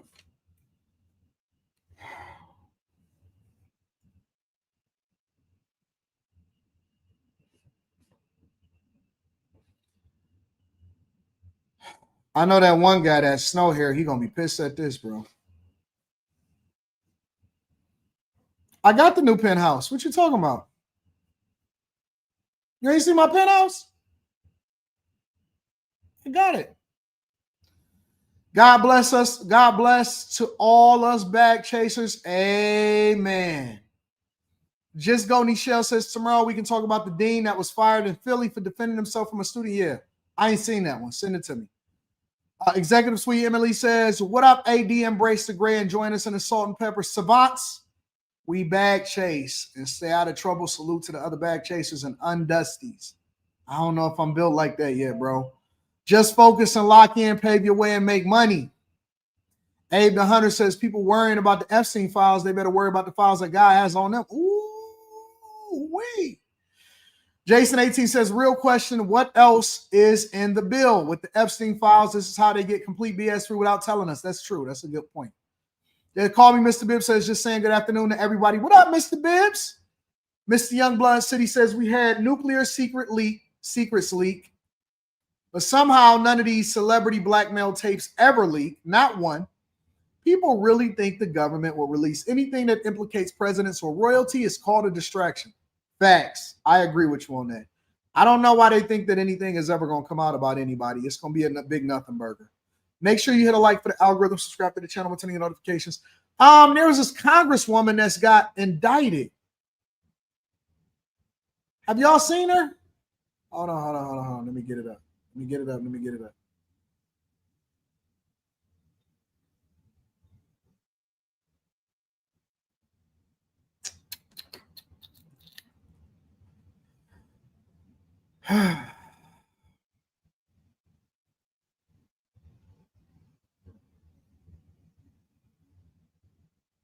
The Justice Department has indicted a Florida Congresswoman alleging that she stole millions from FEMA. Her name, she's a Democrat, Sheila Sherfilis McCormick, is accused of taking $5 million in agency funds to use for her political campaign. Scott McFarland has the story. I'm Sheila Sherfilis McCormick, Democrat for Congress. When Sheila Sherfilis McCormick was running for a seat in the U.S. House in 2021, the Department of Justice says the Democrats stole $5 million in COVID-19 disaster funds to support her congressional campaign. A federal grand jury indicted Sherfilis McCormick and several co-defendants Wednesday. Prosecutors allege a healthcare company she ran with her brother was overpaid $5 million in FEMA funds for a vaccination staffing contract. They say the company. That's where the money is, bro. If y'all want to know the money, where the money is, Sierra says, why we keep getting in trouble? Sierra, if you want to know where the money is, we doing it wrong.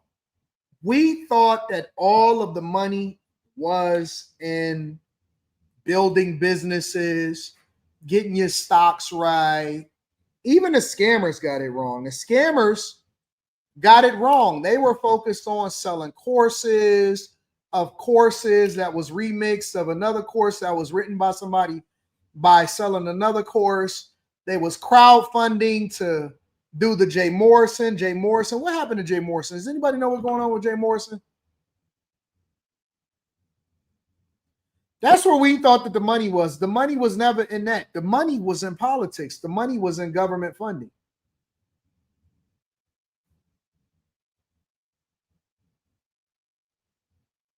The money was in politics and government funding. The money was never, ever in the stuff that we thought that it was in. They were stealing FEMA funds. The biggest finesse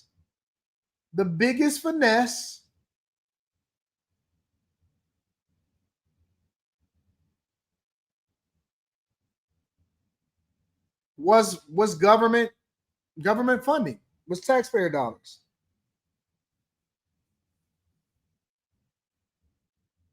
It was all taxpayer dollars. That's what government funding is. And so now that is the way that they go about hustling. Jay Morrison is preaching now. He preaching it on the farm. Tending to the greens and the watermelons. This is the way that they finessing. Listen, I'm going to put my brother on. I'm going to put my sister on. I'm going to put my homie on. I'm going to put my cousin on. We going to get this vaccination contract. They just doing it at a bigger scale. Unemployment insurance. We was doing PPP loans in the hood. They was doing FEMA funds for COVID-19 vaccination contract staffing for $5 million. Think about it for a second. Why do all of these numbers for government contracts, why are they all like a solid number? That's how you know something is a finesse for the first place.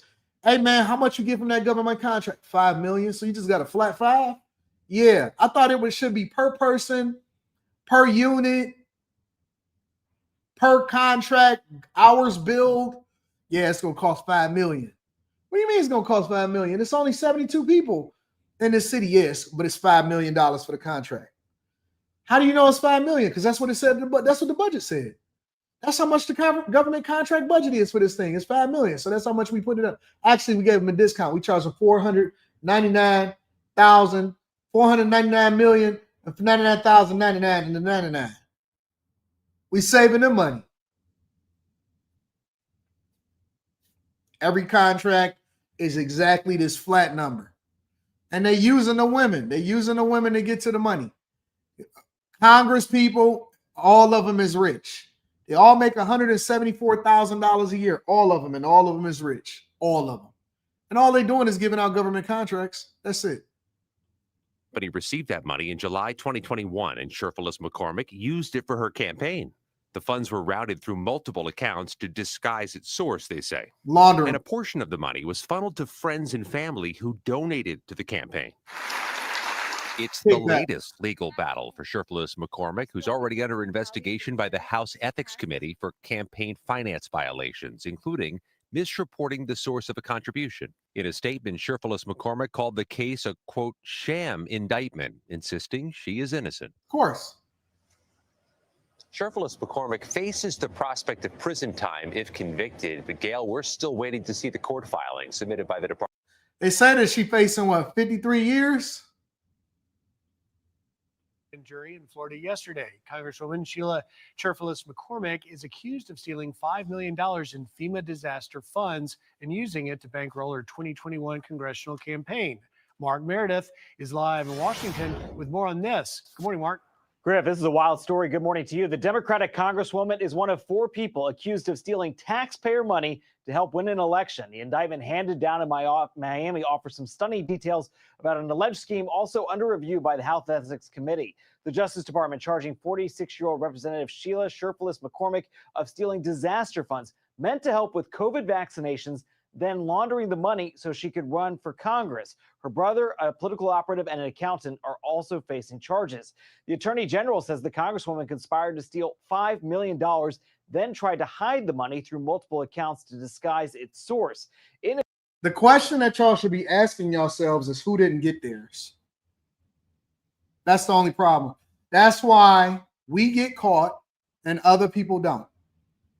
It's because somebody ain't get theirs, and then somebody else came back to the well because maybe they tricked theirs off, and so they was like, "Hey man, listen, I ain't get mine," and they was like, "What you mean you ain't get yours? Everybody eats B.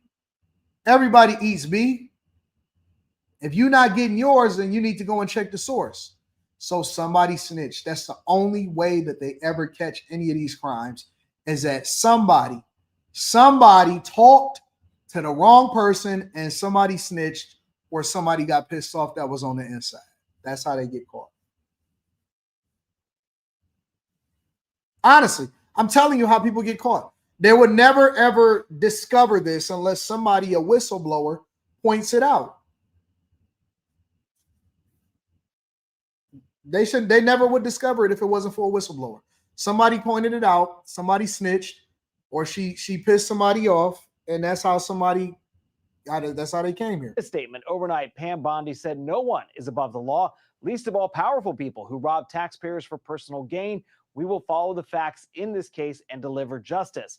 Within the last hour, Fox obtained a statement from the Congresswoman's office. Sheriff-Phyllis McCormick is denying the charges, writing, "This is an unjust, baseless sham indictment, and I am innocent. The timing alone is curious and clearly meant to distract from far more pressing national issues. From day one, I have cooperated with every lawful request, and I will continue to do so until this matter is resolved." We're hearing from fellow Florida Congressman Greg Steube. He issued a blistering statement over this, saying this is one of the most egregious abuses of public trust I have ever seen. Stealing $5 million in taxpayer disaster funds from FEMA, of all places, is beyond indefensible. Steube says today he plans to file a motion to censure his colleague and also hopes to expel her from Congress. We got a camera up on Capitol Hill, Griff. We're trying to catch her if she pops in to her office today. We got a camera out there in Capitol Hill. And if she ever pops in our office, we're going to be right there waiting for her. Yeah, somebody else didn't get their cut. Somebody else was tripping or whatever like that. And that's why she's taking the fall for it. That's all that really happens. Honestly, that's all that really happens. Somebody is messing up the money. Somebody tricked off. She pissed somebody off. They got into it over dinner or something like that. And that's why she's getting caught. I think that most politicians are dirty and most of them is out there money laundering. You want to figure out how to money launder? Become a politician. Don't become a dope boy. Don't become a businessman. Don't get into construction. Become a politician if you want to figure out how to launder money.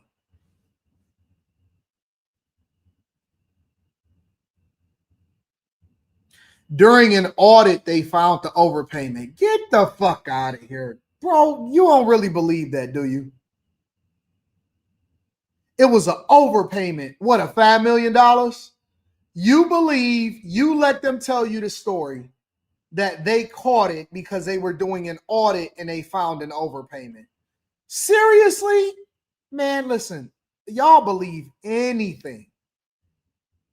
Y'all will literally believe anything. You think that they was in there auditing. What do you think, that they got the accountant? You think they got Ben Affleck in there doing the accountant? You think he got stuff all over on the wall and he's going through it and he can spot the anomaly in there of the overpayment? Oh, yeah, okay, overpayment. Yeah, no, they made a mistake and they caught it. Man, y'all, I can't believe that y'all are this gullible. Lord, you can't be this weak. You can't be this weak, man. Stop it, bro. Stop it. She pissed somebody off and that's how she got caught. It's always a snitch somewhere. Make sure you hit a like for the algorithm, subscribe to the channel, and turn on your notifications. I don't think I've seen an accountant too. I've seen a part of it. TS Car Wash and Detail Service says, AD, salute. Salute to you, bro. He says, AD, your top 5 music artists of all time. Is Outkast one person? Is that one entry? Because Outkast is in there. Both Big Boy and Andre 3000. Big Boy and Andre 3000 is in there no matter what. That's number 1. Does Outkast count as 1 or 2?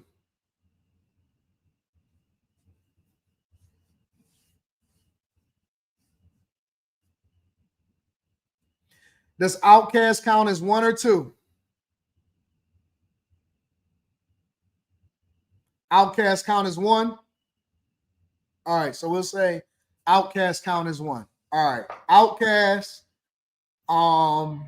Lil Wayne goes without saying.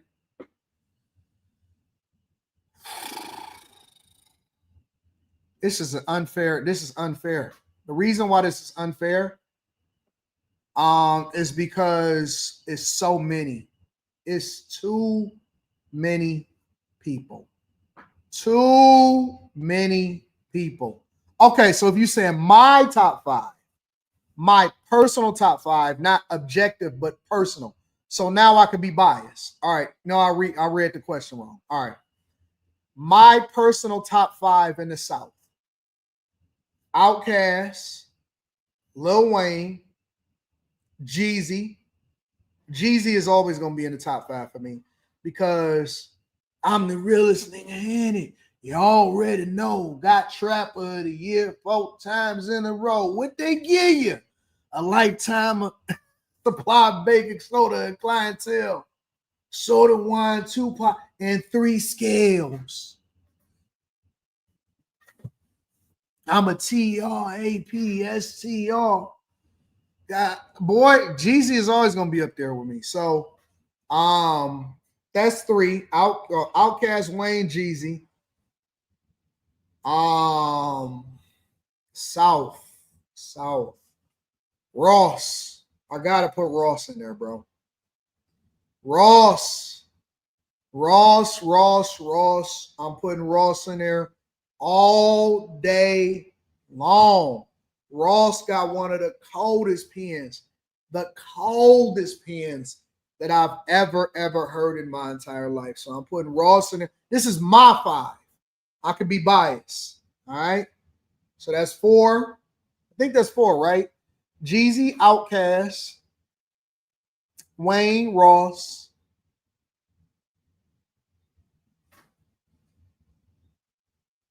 I'm rolling 1 pot and 3 scared. I don't know. She's a very freaky girl. So icy. I say. So I say. I don't know if I'm gonna put Gucci in there. All these girls excited. Oh, I just can't hide it. So I say.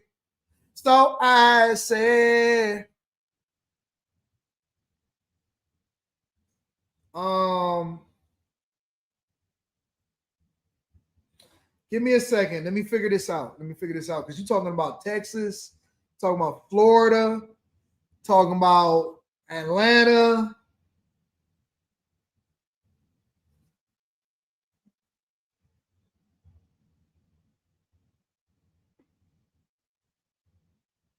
Got 50 on my neck, $250,000.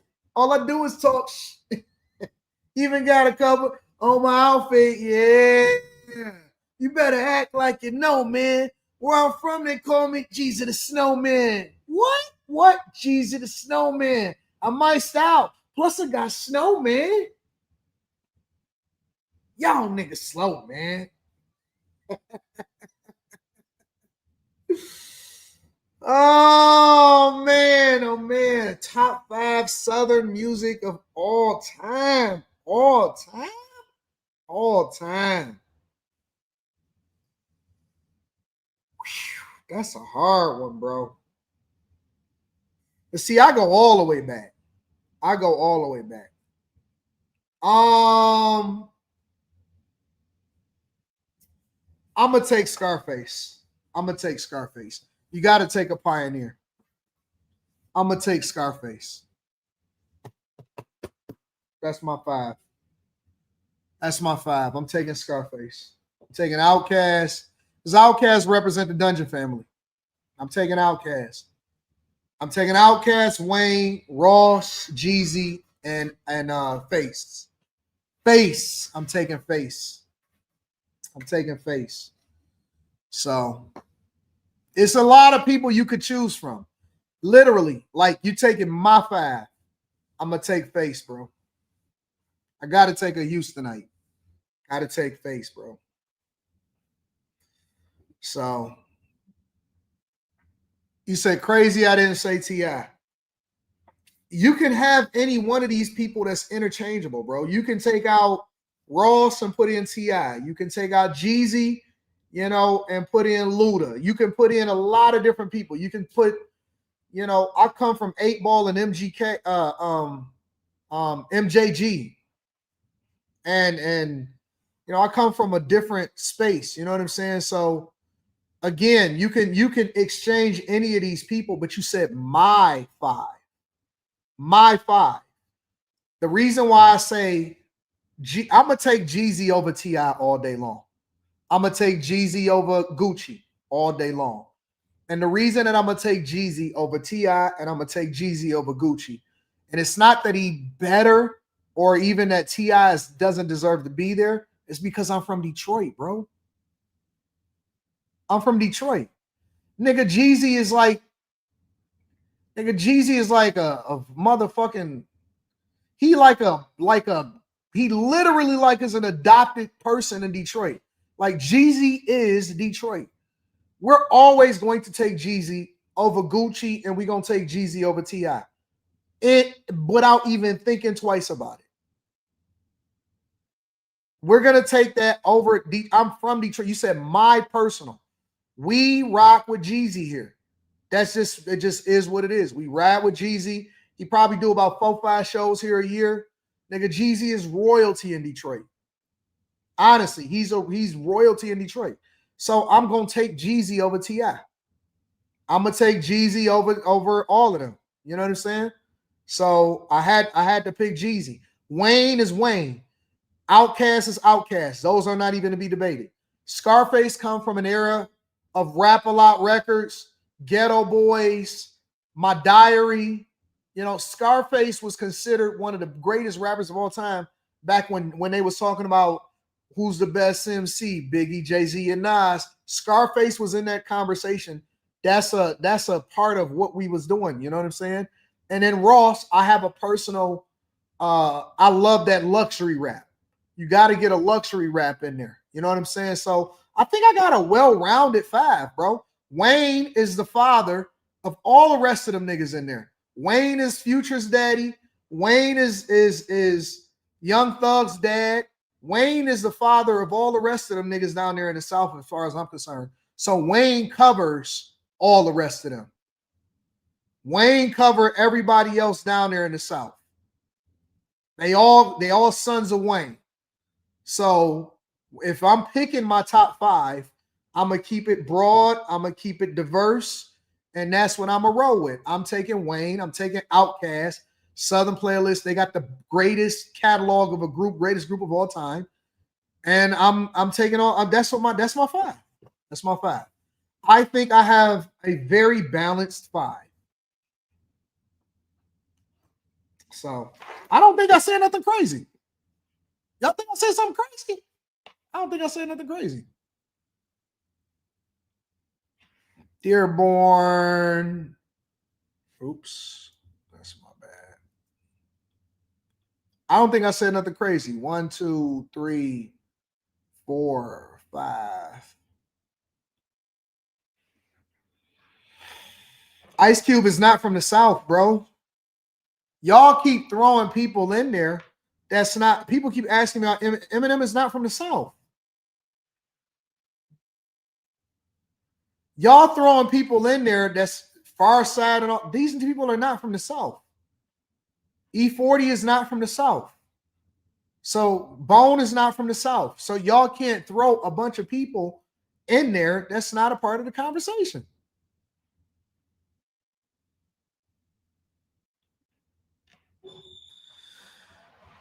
E-Car King says, what up, AD? Just joined the Bag Chasers. Shout out to you. I got my pen and notebook. I'm ready to get to this game. Shout out to the Car King in the building. Thoughts on O.J. Simpson estate accepting that claim? They're not paying out a dime to them people.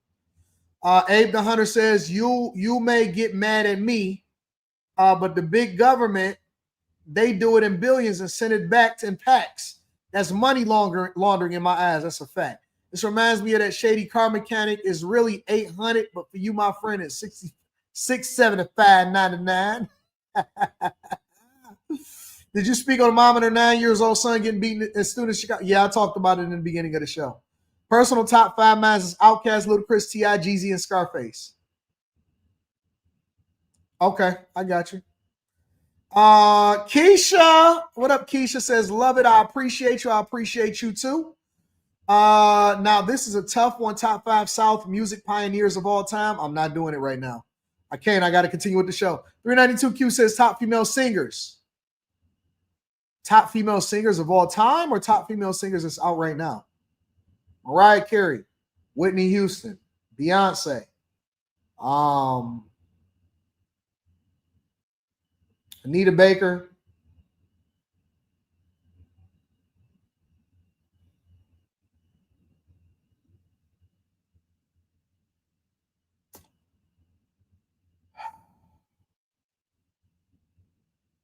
Sade. Sade is my favorite female singer of all time. A. Smith says, what state has the best rappers past and present? Detroit. Detroit. JID is probably the best new Southern rapper out right now. Be a Man Podcast says top 5 South R&B soul artists. Y'all trying to have me here all day. Keep going. Top 5 NY rappers of all time. Top 5 NY rappers of all time. Jay-Z, Nas. Big had the best 2 albums of all time. Rappers or artists? 50. You got to throw 50 in there. And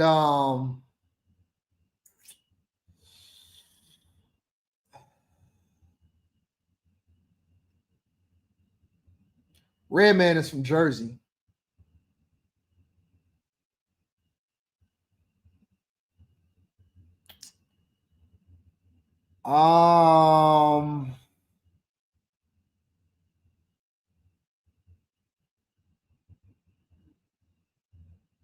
New York. Yeah, you can throw LL in there. I'll throw LL in there. You got to have somebody from the old school, too. I'll throw L in there. All right, y'all. Make sure y'all hit a like for the algorithm, subscribe to the channel, and turn on your notifications. Let's go into the money, y'all. Let's talk about some money. Hold on. Let me see something. Florida. Kroger. I heard Kroger is doing layoffs.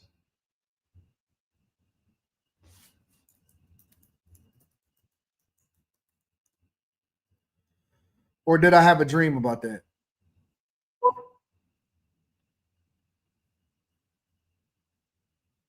Nope, I didn't have a dream about it. Let's get to it, y'all. A big hit to Lake County's economy. Grocery giant Kroger announced today it's going to close its automated facility in Groveland. More than 1,000 people are employed there, and the impact is already being felt. West News' David Jones live outside the Kroger facility. And David, the company opened this just a few years ago. They did. One county commissioner says in many ways today's news feels like a profit-driven betrayal, especially after Kroger opened this facility here just a few years ago, promising a large-scale investment and hiring in 2021. Now they're pulling out of Lake County, closing this distribution center along with 2 others in other parts of the country. West 2 took a tour of the facility back when it opened. It's become the county's 7th largest employer since opening. The Ocado company, which operates the robots inside the facility, was the 9th largest taxpayer in the county last year. County staff say Kroger's initial investment was $131 million. Ocado's was $150 million, and even that they had been told of upgrades being made here at this facility. So this news blindsided them. Lake County staff stressed the county is still open for business. They still are looking to attract large employers, and they're going to do what they can to connect impacted people with work. But Commissioner Sean Parks tells me this news has been devastating for Lake County. There are decisions that are, strictly business and financial made, at headquarters in a different state, far away from here. But it's the personal, ramifications to the personal effects, if you will, that in my heart, I feel betrayed. He says his feelings of betrayal are shared by people he knows who work at Kroger. Parks says there were incentives made to attract Kroger here, long-term investment incentives that were meant to be spread out over a decade, but now will be cut short. So I don't know what y'all think happens, but when an employer is pulling out, it's not because they want to pull out. Contrary to popular belief, employers want to add jobs. If employers are adding jobs, then that means that they're growing. If they're growing, then that means that they're profitable. If they're profitable, then that means that they can hire more people. So, y'all keep saying that y'all feel betrayed. Nigga, this is business. That's just the way business goes. Let's say you have a commercial building, right? You got a commercial space. This space right here, this space that I stream out of, that I work out of every single day, that I do multiple different shows out of, that, all of this and the lights and the cameras. And then I got the other set that's right over there. That's where I do a lot of my reaction videos. And then that's where I do all of my, the Millionaire Morning Show goes in there, right? You see the white shirt that I usually have on when I'm doing the Millionaire Morning Show. That's the black couch. The infamous black couch. And then that's the upgraded black couch right there. All right. So you see all of this, right?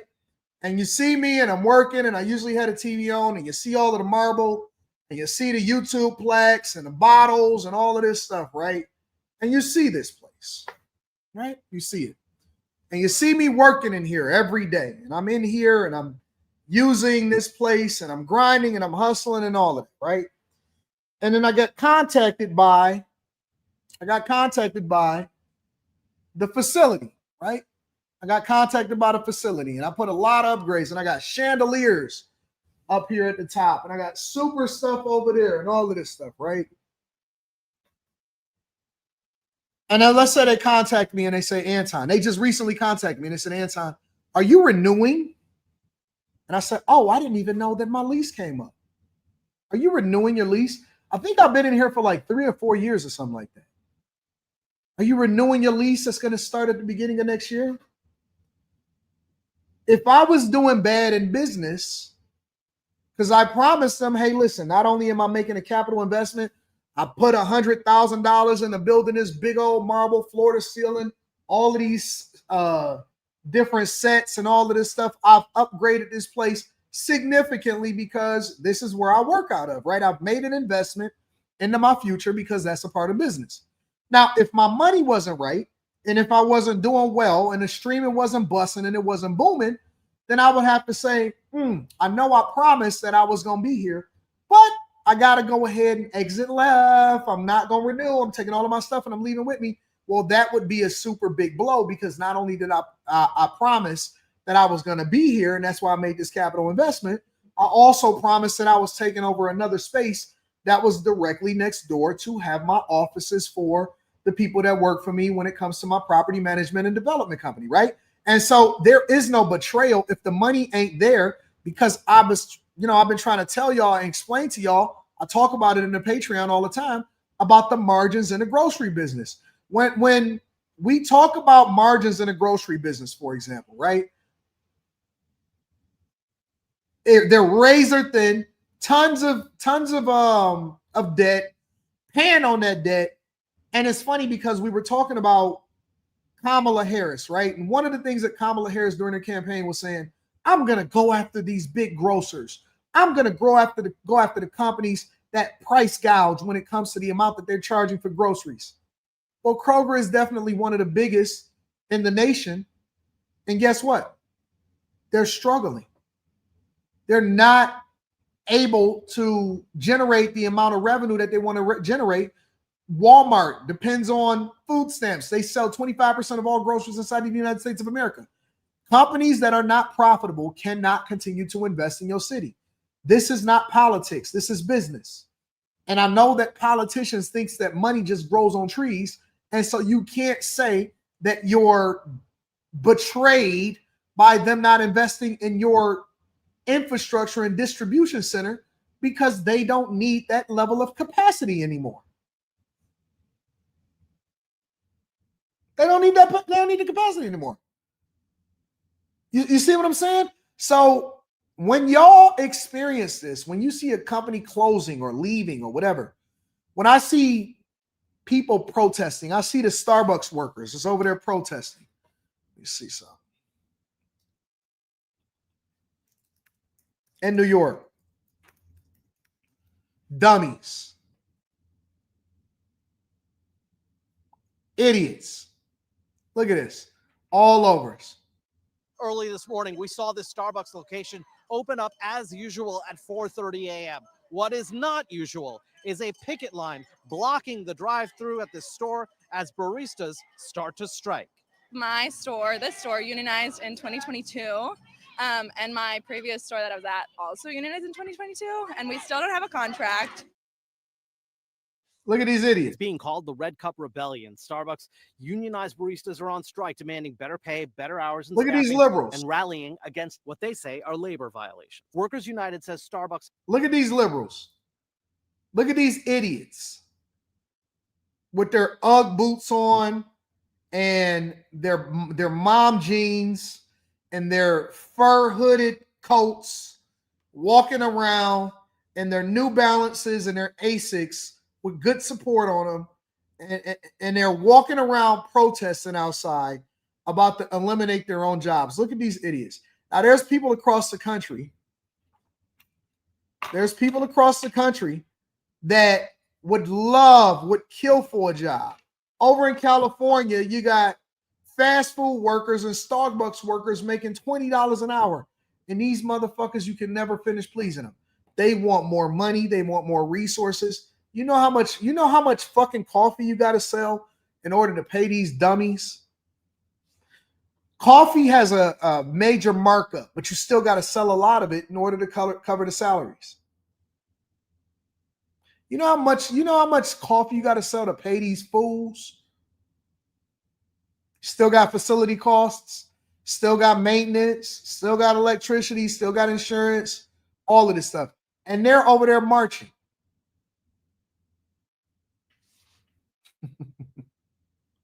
Has not offered a contract they believe is close to what they're asking for. So they're taking to the picket line. The strike is happening at more than 65 stores in roughly more than 40 cities across the country. For so long, they were this progressive company. The communities we create in our stores and the partners, every store I've ever worked at is like some of the best people I've ever met work at Starbucks. It's just that the company itself is making it harder to work for the company. And I have never seen an employer act.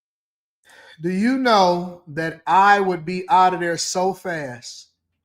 If I was a person that was working at Starbucks, I would be up out of there so fucking fast. I would have been going to school.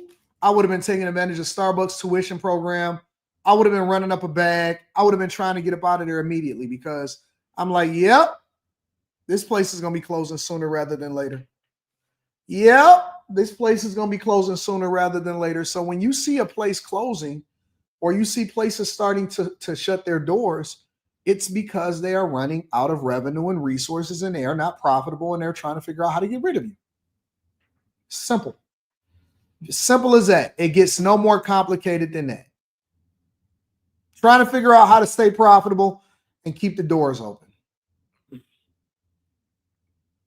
It shouldn't be a long-term career. Starbucks should not be a long-term career, but what do I know? People nowadays think that working at In-N-Out Burger and some fast food joint over there in California, that all of that should be a career. Nowadays, everything is supposed to be a career. You know what I'm saying? But don't depend on the company. Go and get your money up. Be very, very careful and run up a bag. And know that your job should not be a part of your identity. Make sure you hit a like for the algorithm, subscribe to the channel, and turn on your notifications.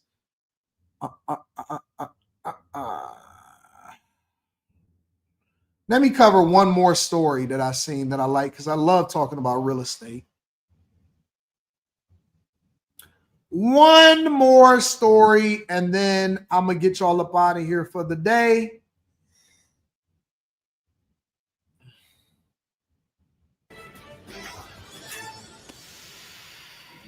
So we already know that home prices are keeping first-time buyers on the sidelines, but how about the cost of ownership that they don't tell you about? Think maintenance, property taxes, insurance payments.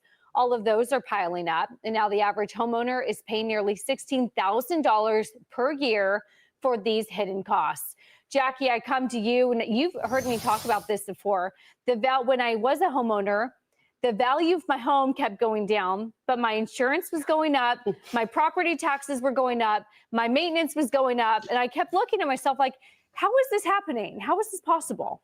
And I think that's a reality for a lot of people. It has just become a lot more expensive. And so, you know, what used to be a problem of biting off more home than you can chew with respect to your mortgage, for example, you've got to take into account all of these costs as well, especially if we're headed into some potentially rocky times, right? You don't want to see people lose homes or make a bad decision as a result of that. And that sort of brings me back to this notion that Dagan brought up the other day, which is, again, kind of touting this idea that everybody should be a homeowner, that it's part of the American dream and it's sort of a God-given right. And we've got to figure out how to make sure that everyone can be a homeowner. The last time that happened, it led us to the subprime mortgage crisis. And there were a couple of presidents who were in on that game that led us to where we had the bubble burst in that way. And so, you know, I wonder, you always bring up the idea of maybe you shouldn't be an owner and you should take that money and invest it in the stock market. Maybe we have to get our heads around the fact that some people will be destined to be owners because that's their financial situation, and some people just won't. And there's got to be a certain amount of acceptance around that too. Brian, Marcus Lemonis, though, would look at me and say, everybody, when I had this conversation years ago with people, and it was a rent versus buy conversation. And I told y'all, I said that it's according to your circumstance, your budget. Home ownership is not for everybody. Home ownership is not for everybody. It is a very, very, very expensive proposition. I mean, you seeing what's going on over in Chicago right now, right? In Chicago right now, some people's taxes has went up over 133%.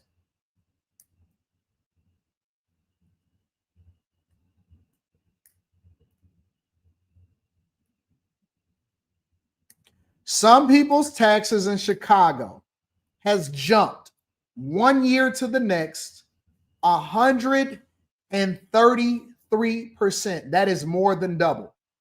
If your property taxes was $7,000 in some instances, your property taxes is $14,000, $15,000, sometimes $16,000. The very next year, that's just property taxes.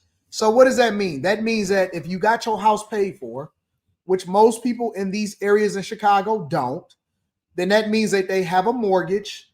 In their mortgage, they're going to increase the amount that they're taking out or that they're charging you to keep an escrow so that they can disperse the money for the property taxes. Or if you had an escrow shortage, then they're going to start charging you for that.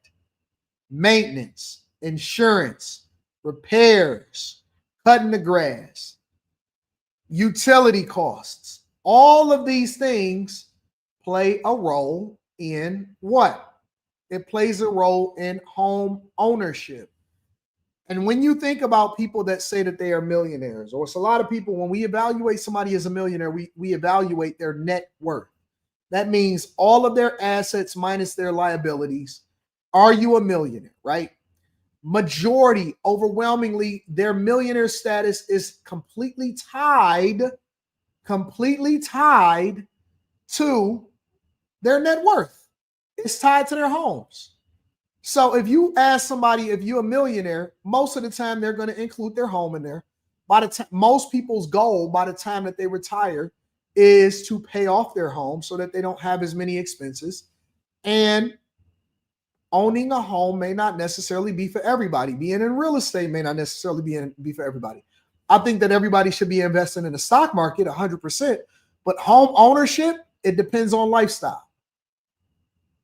I would never own a home in Florida. I would never own a home in California.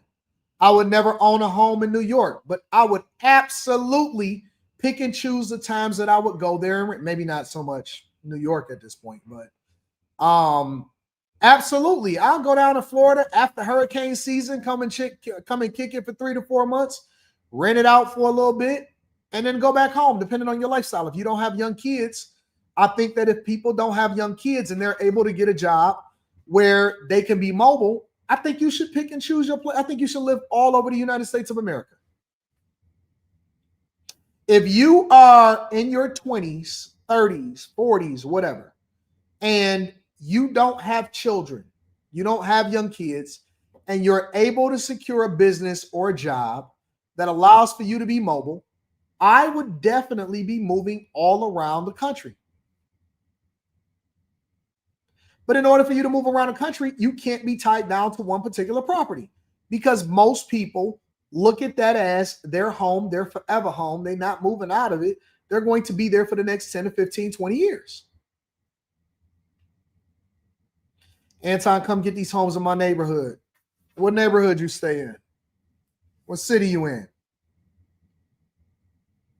Texas and Oklahoma are a no-go. Hurricane Alley over in Florida, a lot of times you're talking about hurricane season. You know what I'm saying? Tornado Alley. So, you know, everybody is not built for home ownership, and everybody can't do maintenance and all of that stuff. Man, I went by a property that I'm about to list for next month, and I got to go and get another ladder. And the contractors forgot to put the light bulbs in a couple of different spaces. And so I got to go and put light bulbs in it. And I'm like, man, I don't feel like doing this nonsense. You know what I'm saying? It's a headache. I'm the type of person that I'll have multiple homes. I don't like the maintenance that come along with it. I'm going to get the cleaners. I'm going to get the person that blows out your sprinklers so that it don't get frozen. I'm going to get the leaf guy. I'm going to get the the person to do the fence. I don't want to repair the fences. I don't want, you know what I'm saying? I don't want to be bothered with none of that. Gutters, clean my gutters, all of that. But all of that stuff matters. If your washing machine and dryer break down, you got to go and repair that. If your dishwasher disposal or your dishwasher is messed up, you got to deal with that. If you have a leak somewhere and you get mold, you got to deal with that. You got to do renovations, all of these different things. That stuff costs money, man. Should encourage as many people, if not all, to be homeowners because it's the best way to build long-term generational wealth. Well, I think it makes you a more independent person when you have your own property. Then you start thinking about, what do I do to improve my property? You get mad when people increase your. What's going on, Anton? It's that time of year again. I have to let Gucci and myself would like to thank you for playing a big contribution in our 2025 success. When you have time, feel free to stop into the Detroit location as we have a special holiday gift for you. What? I'll call you in a minute. Your taxes. If you don't have property, you don't get hit by property taxes. You never get mad about that. So I do think independent ownership does matter. But it's not the dream for everybody. Like it definitely is not. I'm generationally bound as a Gen X guy. Home ownership was just part of my view of what it meant to be an American. But I know Gen Z, Gen Alpha, whatever, they don't necessarily think that way. Have I considered artificial grass? I haven't. I've never considered artificial grass. I just get the grass guy. He cut it every week, do all of the maintenance, trim it up, just rock with that.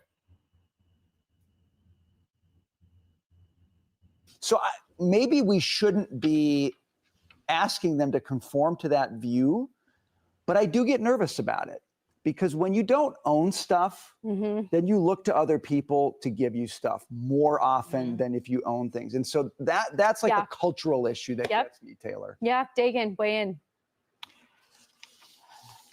The largest U.S. subsidies tied to personal behaviors that the government tries to encourage, like Anton, hold on, where is it at?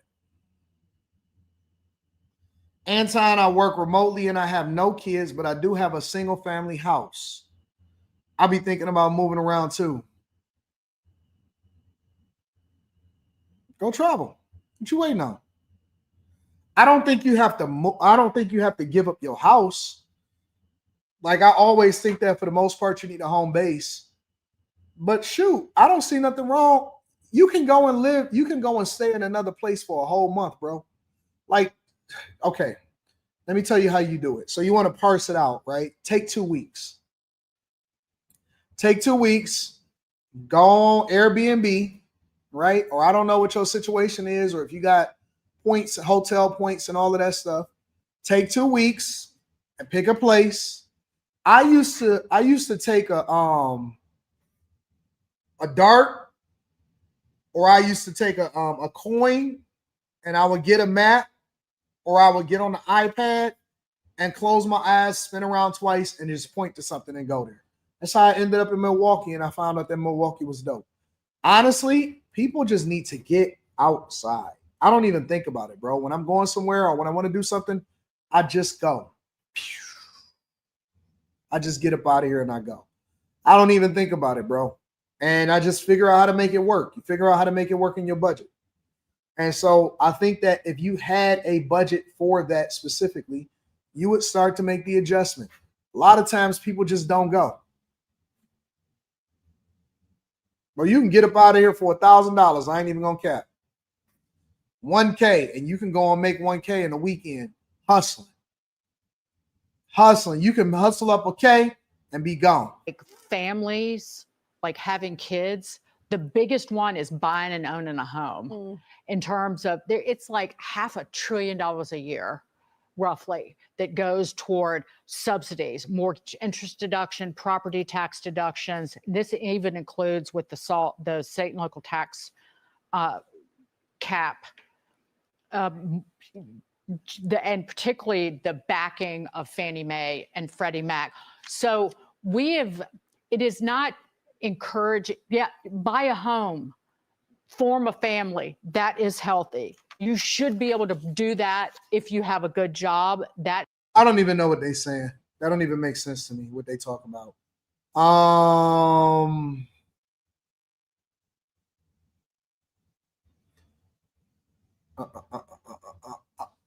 old. I have a huge backyard to feed my deer and turkeys. Life is good. No, I think that that's cool. I think that that's cool. I think that everybody got their preferences. She do sound crazy. Everybody got their preferences. Everybody got things that they think is that works for them. I know me. For me personally, I gotta move around. You know what I'm saying? First of all, I'm not the type of person to just sit down for a while. I also know that I'm a city guy, meaning that I got to be able to go straight into, walk to a restaurant, or, I like to have a lot of things around me, or I want to be able to access the parade on Thanksgiving, or I want to be able to go to a game, or I want to be in the mix of everything. They building a Cosm right up the street, and I see they doing the holiday festivities and all of this stuff. And so I want to be in the mix of it. You know what I'm saying? I want to be in the middle of stuff. I don't want to be far away. I don't want to be out secluded. I think that that's cool when you got a younger family, when you got a daughter and stuff like that, or a son, and you want to put them in the better schools. And so I balance the two, between that. But then at the same time, when I moved to Miami for 4 months over the wintertime, and it was warm outside and it was 80 degrees and it was snowing and cold here for the rest of my family, that changed my perspective on life. You know what I'm saying? I started to explore a lot more the possibility of living in places and experiencing places that I've never seen before. So, it's not for everybody. I think that home ownership is based off of your lifestyle. You get a better return on your money in the stock market in most instances. You get a better return on your money in stock, in the stock market. So you just got to look at, I don't like city living. Oh, you would love city living. You would love city living. Is the best thing ever. It's people. You can go and access people all the time. You have oh man, you can go to the games. You can go to the Riverwalk. You can go to the park easier. You don't need a car. City living is what's up. Unfortunately, I'll tell you this. This is the one caveat about city living, is you're going to be in a liberal place if you live in a city. If you can stomach dealing with liberals, then you're going to be fine living in the city. If you can't stomach living with liberals, then you're going to be in trouble. Because in large cities, 9 times out of 10, they're going to be liberal. Yeah, well, LA is trash. That's a little different. Because you from Cali, you said LA is trash. I get it that I feel you on that one. I feel you on that one. So he says the suburbs. Yeah, the suburbs is corny. I don't like the suburbs. Everything closed at 10 o'clock. It's yeah. Yeah, I'm a city guy. I'm a city guy all day long, through and through. I love the city. I made Mr. Lot move into the city. Yes, I did. I made Mr. Lot. I said, man, what are you out there living with them geezers? Mr. Lot was living in practically a fucking senior living. He was out in the senior living area. I said, Mr. Lot, what you doing, bro? Hey, get on down here to the city and let's have some fun, bro. Changed his life. Changed his life. He was like, man, these chicks is different. I think Mr. Lot had came down and stayed down here during the draft, and he never went back. He never wanted to go back. Mr. Lot was like, man, I said, man, what you doing out there with all of them old people? You ain't got to worry about nothing. Come on into the city, big dog. So I love the city. I love Detroit. Anyways, man, that was a heck of almost 3 hours. No, Woo, that count as one. No, I don't count Woo as one. Mr. Lot says, pulling out is always a business move. TS Car Wash says, thoughts on Florida teen who hit a guy with his car and asked ChatGPT how to cover it up. Technology is going to keep y'all in trouble. Yahweh says, hey, Anton, I just finished watching an interview with Brian McKnight. Phenomenal. And tell Brian, thank you for sharing his story. I'm glad he's okay. Jamal Bradley says, I've always said everyone deserves shelter. Not everyone deserves to be a homeowner. Johnny Mack says, full panel on room 9. We're going to find out. You got to tune in tonight to see it. Make sure you guys hit a like for the algorithm, subscribe to the channel, and turn on your notifications. All right? All right. I love y'all. I appreciate y'all. I'm going to see y'all tonight. Peace.